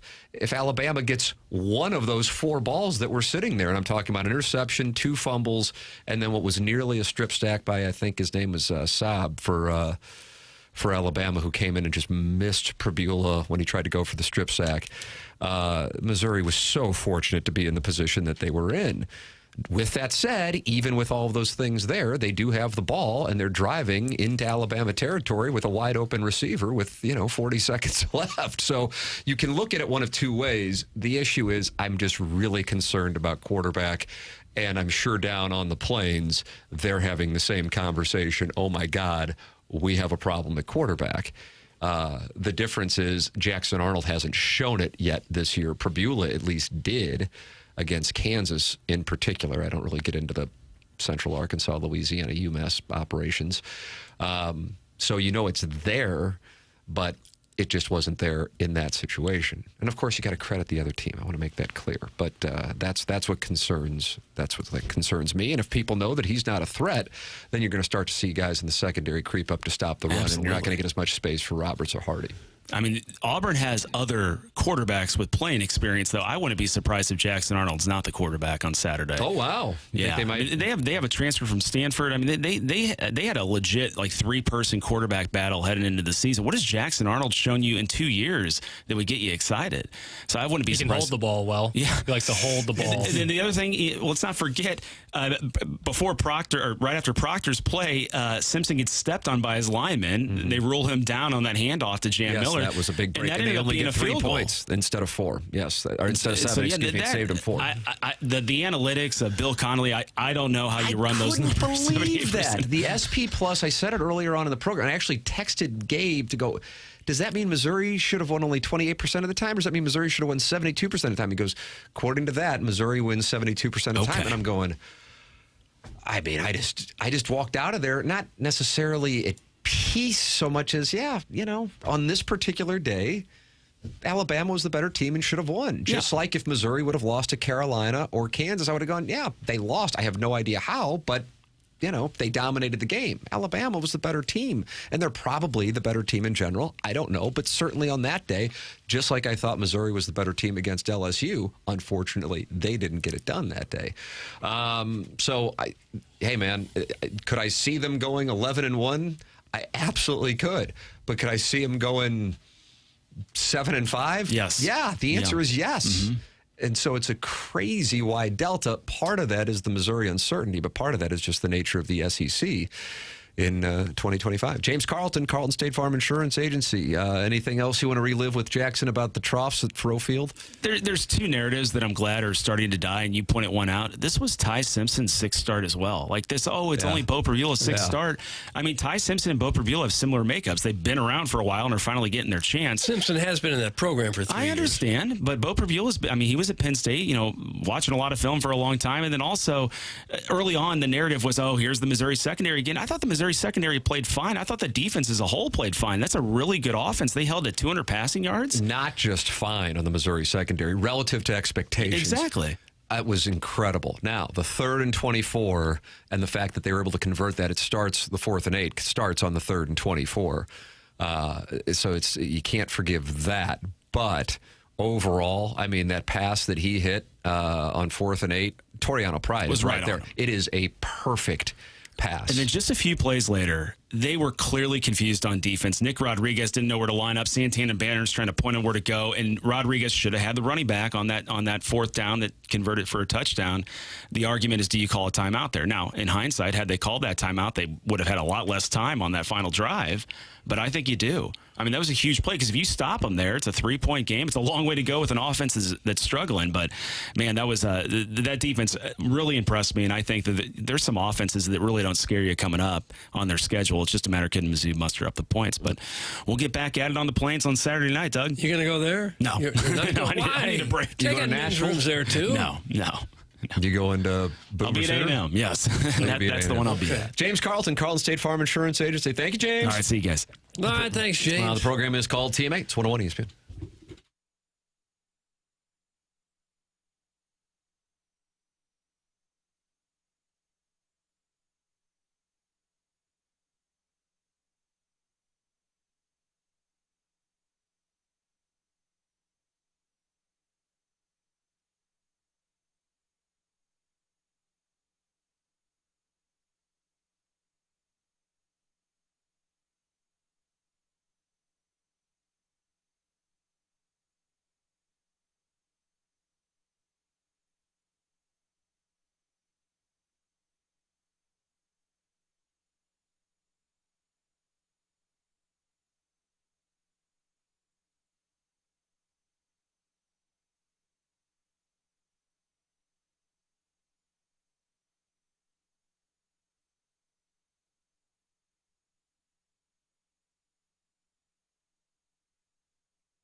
Is this another song about Bill? Who is this artist? Lacey K. Booth. Doug Lacey sure. K. Booth. LKB, yeah. And the title is Bill. The title of the song is Bill. I don't think it's good. It's as good as My Girl Bill, but it's still a powerful song. Yeah, it's on the Mount Rushmore of Bill songs here on Morning After 101 ESPN. We're going to be broadcasting live Wednesday from the Rawlings Experience at Westport Plaza. Rawlings, the #1 baseball brand worldwide, will be revealing this year's Gold Glove Award finalists. That's this Wednesday morning, TMA Live from the Rawlings Experience in Westport Plaza for the Gold Glove Award finalist announcement. Get more details now at 101 ESPN. And if you are ready to hit the fairway with the crew from TMA, 101 and 101 ESPN and Michelob Ultra present the Tee It Up with TMA giveaway. One lucky winner and a guest will score a free round of golf with me and Jackson at Fox Run Golf Club. It is your chance to hang out and enjoy a laid-back round with me and Jackson. Use the code SWING to get entered to win now, either at 101 ESPN or on the 101 mobile app. You must be 21. The Tee It Up with TMA giveaway is courtesy of Michelob Ultra Superior Light Beer. And I did agree to talk with the two people that we will be playing with for you did? a minute and a half. Right. Just briefly. Okay. Minute and a half. Right. All right. My agent was really adamant that it was no more than an introduction. Yeah. And we actually gave 90 seconds. So 90 seconds I will talk Enough with you. time for you to tell one of these guys, hey, go get my shine box. Jennings Randolph Jr., good fellas. And then the Fast Lane and the Riz Show are battling it out in the Pick'em Challenge, but sometimes they come together to just hang out and watch football. You can join Anthony Stalter and learn from the Riz Show this Thursday from 6:30 to 8:30 at the Hot Shots in O'Fallon, Illinois. Come out and enjoy the Thursday night game. Get signed up for some Point and 101 ESPN giveaways and enjoy a cold Bud Light. That's this Thursday, 6:30 to 8:30 with Anthony Stalter, Learn, and Bud Light at the Hot Shots in O'Fallon, Illinois. Doug, there it is. Okay. Lots of stuff going on. Sure is. And Jackson and I will be taking on listeners at Fox Run. And Jackson will talk on my behalf. Yeah, people can see a 7-iron up close. It's an open club face. Watch the strike. Okay. It's weight on the back foot. Is that what it is? And it adds loft. That's unfortunate. But you're going to get that taken care of this offseason, and I would recommend you do it at 5-Iron Golf, the ultimate indoor golf experience. I cannot wait. I see it looks like, Doug, it starts to hit, but we had a good run. I can't complain. Looks like this weekend, say goodbye. 70% chance of rain on Saturday and a high of 64 on Sunday with rain. So here we go. It's fine. We got to mid-October. We've had wonderful weather. I'm not going to complain. We know it's coming. So when it comes, you can still ball strike at 5-Iron Golf. It's in Clayton. They have 13 TrackMan simulators in there, a chef-inspired restaurant and dining options, plus a vibrant bar setting for your beverages, host events, or to sharpen your skills. And they have a deal for TMA listeners. Become a member at 5-Iron Golf. It's only $169 per month. Candidly, I think that is an incredible deal. I cannot tell you how great the place is, and for it to only be $169 a month, what a deal. Well, you get 10% off for TMA listeners. Just mention TMA when you're signing up. It's 5irongolf.com. That's 5irongolf.com. Trust me, you're going to love it. And if you see me there, don't talk to me. No. That is, don't even make eye contact. Come on. That's a height thing. But there's a tagline here that says, if you see Tim, don't talk to him. So that it's kind of like Jackson does the thing with Mark Hanna. What's your tagline for Mark Hanna? How much do I like Mark Hanna? I work with him. That's his tagline. And yours is, if you see Tim, don't talk to him? That's what it says. Could they at least clear it through your security? Did they have a word with you? Boy, I don't know. It just depends on how I'm ball striking that day, if I'll be in the mood for it. Mr. Siders wants to play, Jackson. You know, he told him how to sign up. He can do it like everyone else. Well, now he's not happy about that. Where's the Fox Run link? It's not on the app. It's Mr. Siders. Already upset. Already mad about Well, he this. went to sign up because him and Jackson got a chance to play in the Fan Page Club Championship. Yeah. We did. It was an enjoyable round, I thought. Who won? He did. Oh, no. Well, he beat me. Okay. You know, sometimes that'll happen. Hey, Tim, if I win the golf contest, can I just pay to cover your round and carry your clubs? I don't care if Jackson's there. That's from Big Tough. That's awful. Awful. Tim, will you get your own cart and Jackson share a cart with the two other golfers? That's from Jake and Kirkwood. Oh, three-peat. That'd be tough. I can see you jammed in there with the other You have two. to do that sometimes in the high school golf where they take you out to the hole and you have to be on the back of the cart riding around, and it's a thrill ride, I'll tell you that much. Tim, dingle my berries and I will take the match at Fox Run. Just let us have it. Thanks. That's from Harrison's Brother Master. Jackson, how would you like a round of golf with Harrison's Brother Master? Oh, gosh. You know? You got to shy away from that. Sometimes you got to do things in your line of work. But not grit that. your teeth. That's too much. 101 mobile app. If you're on the TMA STL app, probably not going to find 101 mobile Not on the app. TMA app. Yeah, It's on the 101 app. Or 101ESPN.com. There you go. Very easy to find. I, too, am a walrus, unable to find the link. That's 101 ESPN app. 636. 101 ESPN app. I know you might hear that and think some other app, but I promise you it's the 101 ESPN But specifically, which app is it? Right, the 101 ESPN. Okay. 3 numbers, 4 letters. I just heard I get to swing with Tim. How do I sign up? That's from Mahomes' long body. Jackson, you haven't mentioned. Yeah, I know. It's been lost on the listeners. It's 101ESPN.com or on the 101 mobile app. And there's going to be swinging? Yeah. Don't kink shame. Okay. Getting close again. Yeah, I don't do like it. sometimes, yeah. Swinging, chipping, pitching, putting. Harrison's Brother Master and Jackson. 5 hours together. It'd be fine. I've never had like a really awkward, brutal interaction. Now I'm kind of inviting that, aren't I? But I'd be surprised. Like people can say whatever they want on the text line. If they did that in real life, it would just be really awkward. If someone's like, "Hey Jackson, you're an idiot and you suck at golf," like to my face after I hit a shot, I'd be like, "Wow, you've never interacted with a human before." That would be weird. Email in the morning after at InsideSTL.com for the Design, Air, Heating, and Cooling email today. This is TMA 101 ESPN.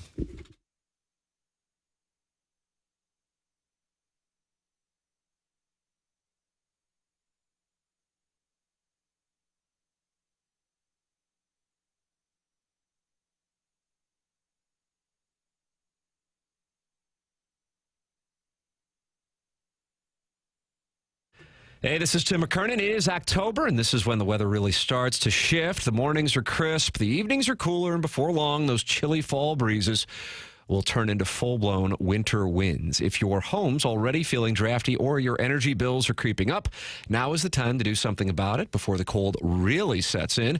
And Universal Windows Direct is making it easier than ever with an October deal that's packed with value. Right now, buy 2 windows, get 2 free with no limit, plus enjoy 0% interest for 3 full years. And to top it off, get an extra $500 off your entire home improvement project when you schedule this month. It's Universal Windows Direct. So while you're swapping out your wardrobe and breaking out the jackets, go ahead and prep your home for colder weather too. Call 314-334-2522 or visit universalwindowsdirect.com to schedule your free in-home estimate. Buy 2, get 2 free. 0% financing for 3 years.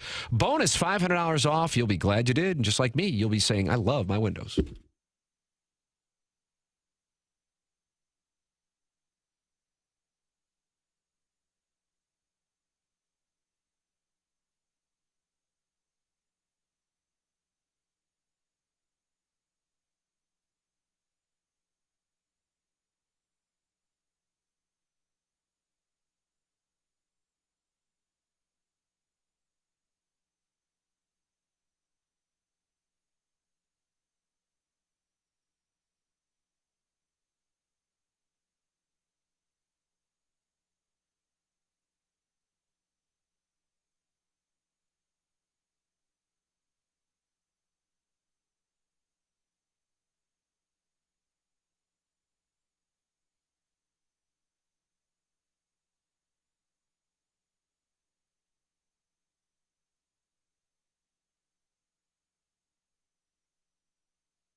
girl Bill. My girl Bill. Not enough about the way I feel about my girl Bill. Email in on Doug's Girl Bill the morning after at InsideSTL.com. That's coming up here in about 15 minutes. And Jackson, well, I'll tell you what, a lot of people want to go out on the golf course with us. I mean, look at the number of texts we've already received. Sweet, man. Just entered. It was really easy to find. That's from Golden Hoosier Shoe. It's on the 101 ESPN app and 101ESPN.com. Yes. Yep. This is Tee It Up with TMA. You get to play against me and Jackson. And what are we doing? 10,000 a hole? 10,000, yeah, 10,000 a hole, 10,000 a side. So. And auto press 2 down? Yeah, automatically, yep. Yep. And then you'll play greenies, dots. Look at it going. A lot of action. So bring at least $500,000 in small unmarked bills. That's correct. That's the way that this has to be. This is high stakes.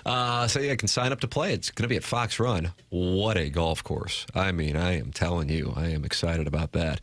That is at 101ESPN.com and the 101 ESPN app if you want to play. It's presented by Michelob Ultra. You get to go and spend an afternoon with me and Jackson. And per my agent, we have agreed to, I will talk with the other 2 people for 90 seconds. Jackson already understands I won't talk with him. No. Of course. That's fair. I've been on the golf course before. Yeah. I know how it works. He knows how it works. Doug, they're not happy in New York. It didn't go well for the Mets. No. Then it didn't go well for the Yankees. Did not. The Giants and Jackson Dart have a little Sunday charge going, but the Jets, they're experiencing issues. Unique play yesterday. I don't know how much Jets and Broncos. Fun game. Yeah. Fun. Thriller. Justin Fields. It was early morning. Had a few issues, but the Jets had coach Aaron Glenn with a very unique move, Jackson, and that was a fake punt. And then this was right before the half. Once they converted the fake punt at midfield, then they ran out the clock. It's like he didn't know that there was going to be time after the fake punt. And they had a timeout, right? They had a timeout. Yes. I mean, it's awesome. It's so bad. Here's what Jets wide receiver Garrett Wilson had to say about what he was experiencing and when he went to go talk with his coach. Well, all right. You didn't see at the end of the first half when you were walking off the field. Was that the way the drive went? Or? Well, really, that stuff like that is just, I don't know, y'all. I just didn't know exactly what the plan was, and once I figured it out, I was disappointed. I'll just say that. So, yeah. How do you run a play? Is that what you mean? Yeah, I didn't know exactly what the plan was. I just thought once we converted the 4th down, I just thought we were going for the trying to make the play, and then obviously we get to another 4th down, and it's a tough spot to be in. So, in hindsight, I get why they did that, but in the moment, I was just like, man, I don't know, yeah. Okay. Well, it's funny because Garrett Wilson goes and complains to his coach. Aaron Glenn's on the sideline, cackling, giggling. It's funny that they just ran out of time after converting a fake They were just winging it. He's sitting there Aaron Glenn's giggling. I was like, what's going on? You see, the Jets had net passing yardage of -9 yards. Yeah, I was just going to ask you about that. That'll happen. Our team put together more passing yards than the Jets yesterday. Our fantasy teams? No, the 4 of us. Oh, yeah, we could have. -9. It's the lowest in 30 years. Did not go well there, but it wasn't limited there. Tez Johnson, Doug. He is a wide receiver for the really like this one. Okay. He heard the chance of MVP, and for a moment, he thought he might be in the mix. Oh, sure. Despite catching his first touchdown pass ever. Here he is. I'll tell you a funny story. This is crazy. When I score and I hit MVP chant, I'm thinking they talking about me. So I asked Shep. I'm like, Shep, they was chanting MVP? And he was like, yeah. I was like, I ain't do nothing this year. And then he was like, they talking about Baker, Tez. And I was like, well, that explains it. But he is the MVP. The one he got the first down on, he said he blacked out. But, I mean, that's just Baker. The pump fake get everybody. I'm just like, oh, my God, he's a dog. I don't know what he put in his cereal before the game. But that guy on it every single week. How about He that? has really improved to That become one of first the down elite run. quarterbacks in the league. All-timer. That was unbelievable. That's like the definition of grit and toughness, and I will get this first down if it kills me. That was incredible. He completed 29 of 33 passes for 379 yards. That's a big day. And he was bouncing around the NFL like Yeah. every backup quarterback kind of does. Found a home and has been taking advantage of it. He is the got to be in the mix at the very least, if not the favorite, to be the MVP with a 5-1 Buccaneers team. Doug, in a division that I guess off air you said is hot ass. Is that what you said? I never said that. I never said as much. They have the lead on the Panthers and Rico Dowdle, who told the Cowboys he was coming, his former team, and boy, did he ever. Then the Falcons and the New Orleans Saints, who are struggling a little bit at 1-5. Yeah, they are. So I think the Buccaneers winning the NFC South is a nice play. You might have to lay $5,000 to win $100, but I think it's worth it. Yeah. No real competition there. I don't see any of those teams even getting much better. Do you? Carolina, Atlanta, the Saints, they've got nothing. It's a shot at Rico Dowdle. Big game for Rico. No. Chuba Hubbard out. So let me eat. And Aaron Rodgers has the Steelers. Gary Looking good. Davis's club, 4-1. Yeah. The Bills, 4-1. And Brian Henshin's Colts, Super Bowl favorite with the doo-doo man. What if it's the doo-doo man against Baker Mayfield in the Super Bowl? You're saying the Chiefs aren't going to get there? Our Chiefs are now 3-3, just a game out. Those Patriots are getting hot again, too. Drake May actually might be the MVP. He's looked unbelievable this year. Who is? Drake May. Yeah. They said Drink. Drink is not my MVP. Drake May has been sick for the Patriots. But, yeah, Tez Johnson thought he was the MVP for a split second, Doug, as he caught. This is his first career NFL touchdown. Yeah. He's like, man, what did I do? I really love that. All right, got the Design Air Heating and Cooling email today coming up here on the program. The program is called The Morning After. It is presented to you by Brown and Crouppen. It's a Monday morning, and we know how it is. It can feel a little rough on a Monday. Maybe if you're grinding through it, you're going, okay, this is just a Monday, or you have been feeling this way for a while. If that's the case, that can be a symptom of low testosterone. Mentality can help you out. I have gone out to Mentality, and I have been tested, so I can speak firsthand how easy it is, how friendly the staff is, and how quick you are in and you are out at Mentality. Men, have you or your family seen a change in you? Not quite yourself anymore. Struggling to focus, no energy for the people you love. Put it this way, if your bedroom could talk, would it have anything to brag about? It could be you're getting older, or work stress, or the undeniable fact that we've all become our kids' personal unpaid Uber drivers. It could also be your testosterone calling it quits and you never got the memo. So stop being tired of being tired. Get back to the guy you used to be. Visit mentalityhealth.com and reserve your spot with Mentality today. It's mentalityhealth.com. They test free testosterone there. A lot of places don't. Mentality does. That can be a difference maker. Visit mentalityhealth.com. Design Air Heating and Cooling email today coming up next here on TMA 101 ESPN.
Hey, this is Jackson with the SportsCenter update. This is brought to you by Saliga Heating and Cooling. Blues hockey tonight right here on 101 ESPN as they take on the Vancouver Canucks. 5:30 pregame, 6:30 puck drop right here on 101 ESPN. That was their SportsCenter update brought to you by Saliga Heating and Cooling, a Daikin heating and air conditioning dealer.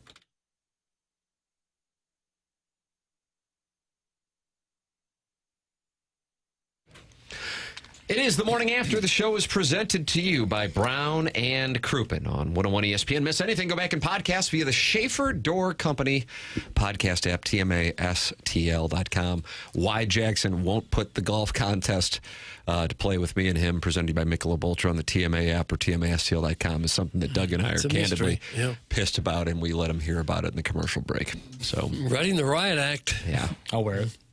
But if you want to play the Tee It Up with TMA, it is on the 101 ESPN app and also on 101ESPN.com. Send emails in for QFTA, Tim McKernan Show Podcast, T McKernan at InsideSTL.com. I'll take anything. I'll read anything. No way. TMCKERNAN at InsideSTL.com. Papers will do that, I don't know, Wednesday or Thursday? Sure. Okay. And then Riz and Stalter and I will have the Spread Zone.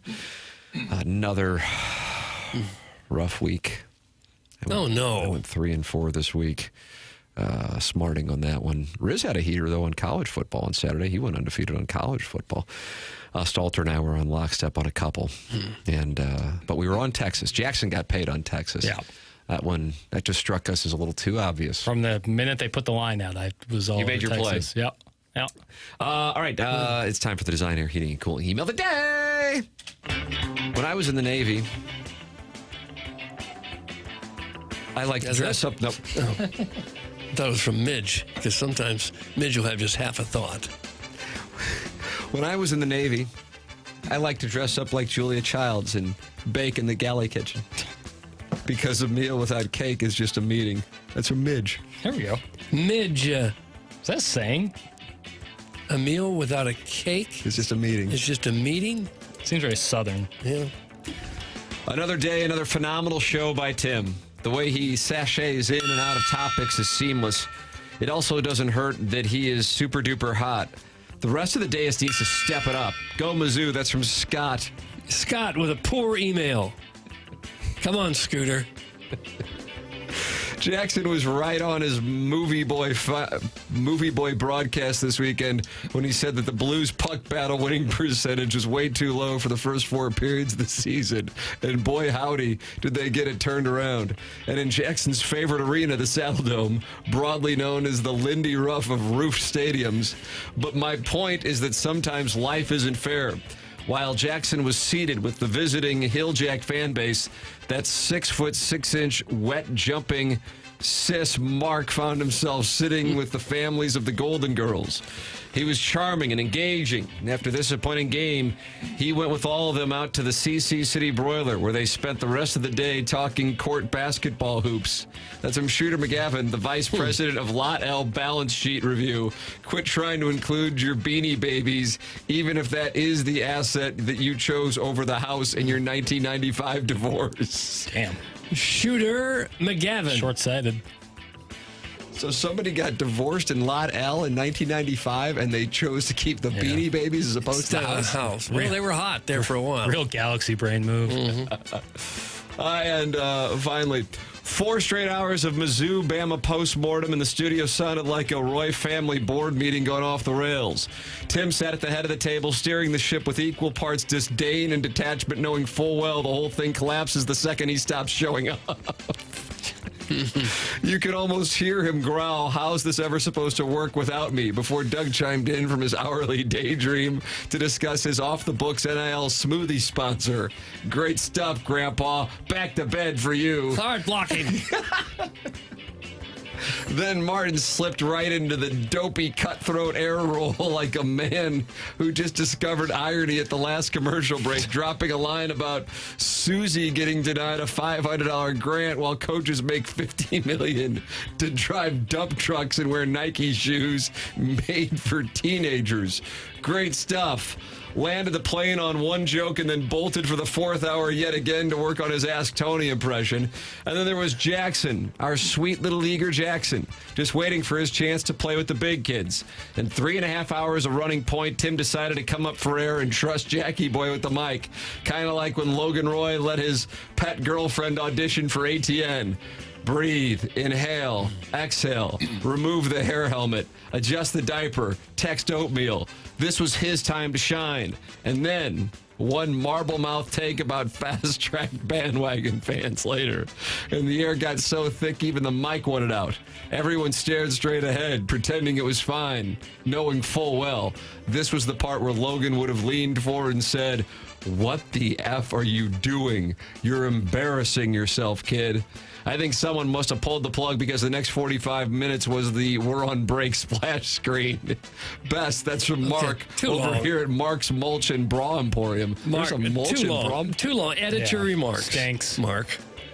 That was Buck Swope. Before I vote, can I say this word about design air? Please. Because I know that it's not going to be 85 degrees every day for the rest of the year. Winter is coming, and sooner or later, you're going to really be counting on that furnace, and that's where Design Air Heating and Cooling comes in. They love their reputation as the absolute best HVAC company in St. Louis. They are dedicated to customer satisfaction, unparalleled technical excellence. Did you know Design Air service techs have an average of over 26 years of experience in the heating and cooling industry? They will do you right, as they have been St. Louisan since 1904. Design Air, they believe in honest work.